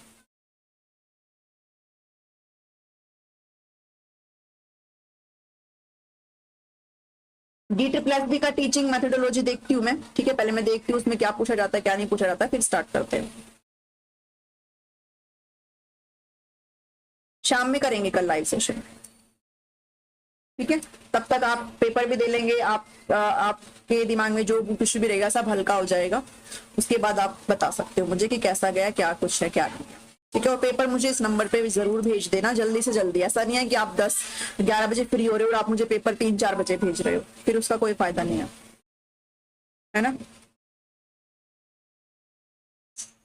और क्लियर फॉर्मेट में भेजना पेपर, ठीक है। खत्म करें अभी सेशन को। हरियाणा टीजीटी आपकी तो पूरी हो नहीं रही, अब कहाँ से आएगी हरियाणा टीजीटी, ये तो इनसे पूरी हो नहीं पा रही, पूरी तो हुई पड़ी है वो, बस नीयत होनी चाहिए, है ना, बोलते हैं ना हमारे हरियाणा में कि नीयत होनी चाहिए, तो नियत होनी चाहिए भाई, नियत ही नहीं है तो कहाँ से चीजें सही होंगी।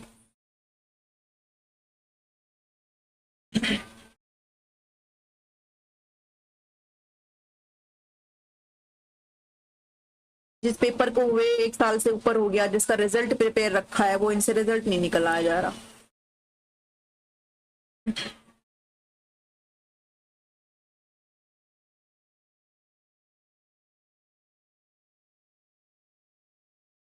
हर जगह ही बुरा हाल है जी, नौकरी को लेकर के हर जगह ही बुरा हाल है, पता नहीं है क्या ही करके मानेंगे। शिक्षा तो पता नहीं किस लेवल पे जा रही है सच में, और यही एक ऐसी चीज है जो सही से चलनी चाहिए, बट यही पता नहीं क्या कर रहे हैं। अभी वो आएगा ना, वेटिंग फॉर नेक्स्ट वैकेंसी, नहीं वो आएगा अभी, क्या बोलते हैं, नवोदय विद्यालय आएगा अभी, ठीक है। तो इसके जस्ट बाद 1 दिन का रेस्ट लेना, फिर आप अपनी एनबीएस की तैयारी में सभी लोग जुट जाना, क्योंकि वो आएगा ही आएगा एनबीएस। और DT+ में भी शायद आप सभी ने भरी रखा होगा, ठीक है। तो ज्यादा टाइम ना लेना, इस पेपर को देकर के 1 या 2 दिन का गैप आप लगा करके थोड़ा खुद को रिलैक्स कर सकते हो, फिर आप अपनी DT+ की तैयारी में फटाफट से लग जाना, ठीक है।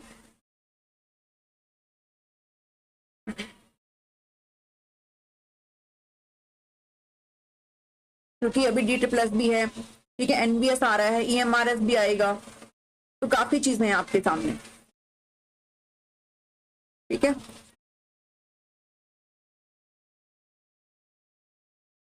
चलिए भी खत्म करते हैं इसको, ओके,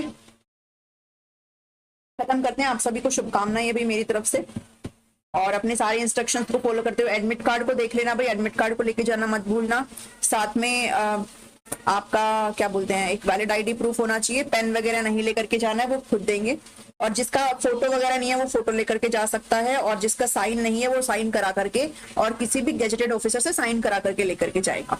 इसके अलावा किसी को साइन नहीं कराना है, ठीक है। मैं इस सेशन को यहीं पे एंड करती हूँ, और मैं कल एक्सपेक्ट करती हूँ कि आप सभी लोग कल जो मैं लाइव सेट करूंगी उसमें जुड़ेंगे, फिर हम बातें करेंगे आराम से अच्छे से। ये आपका पेपर कैसा हुआ, और जिनको ये अभी भी डाउट है कि पेपर ऑनलाइन होगा कि ऑफलाइन होगा, महानुभावों पेपर ऑफलाइन होगा, ठीक है। चलिए मेरे भाई, ओके। चलिए, सेशन पसंद आए तो लाइक से सब्सक्राइब आप कर सकते हो, शेयर कर सकते हो, बाकी आप तो क्या ही शेयर करोगे, है ना। चलिए, मिलती हूँ नेक्स्ट वीडियो में। Thank you, thanks for watching. अगर अभी भी कोई डाउट हो तो आप मुझे कमेंट सेक्शन में डाल देना, मैं इसको भी यहाँ पे खत्म कर रही हूँ, ठीक है। Okay guys.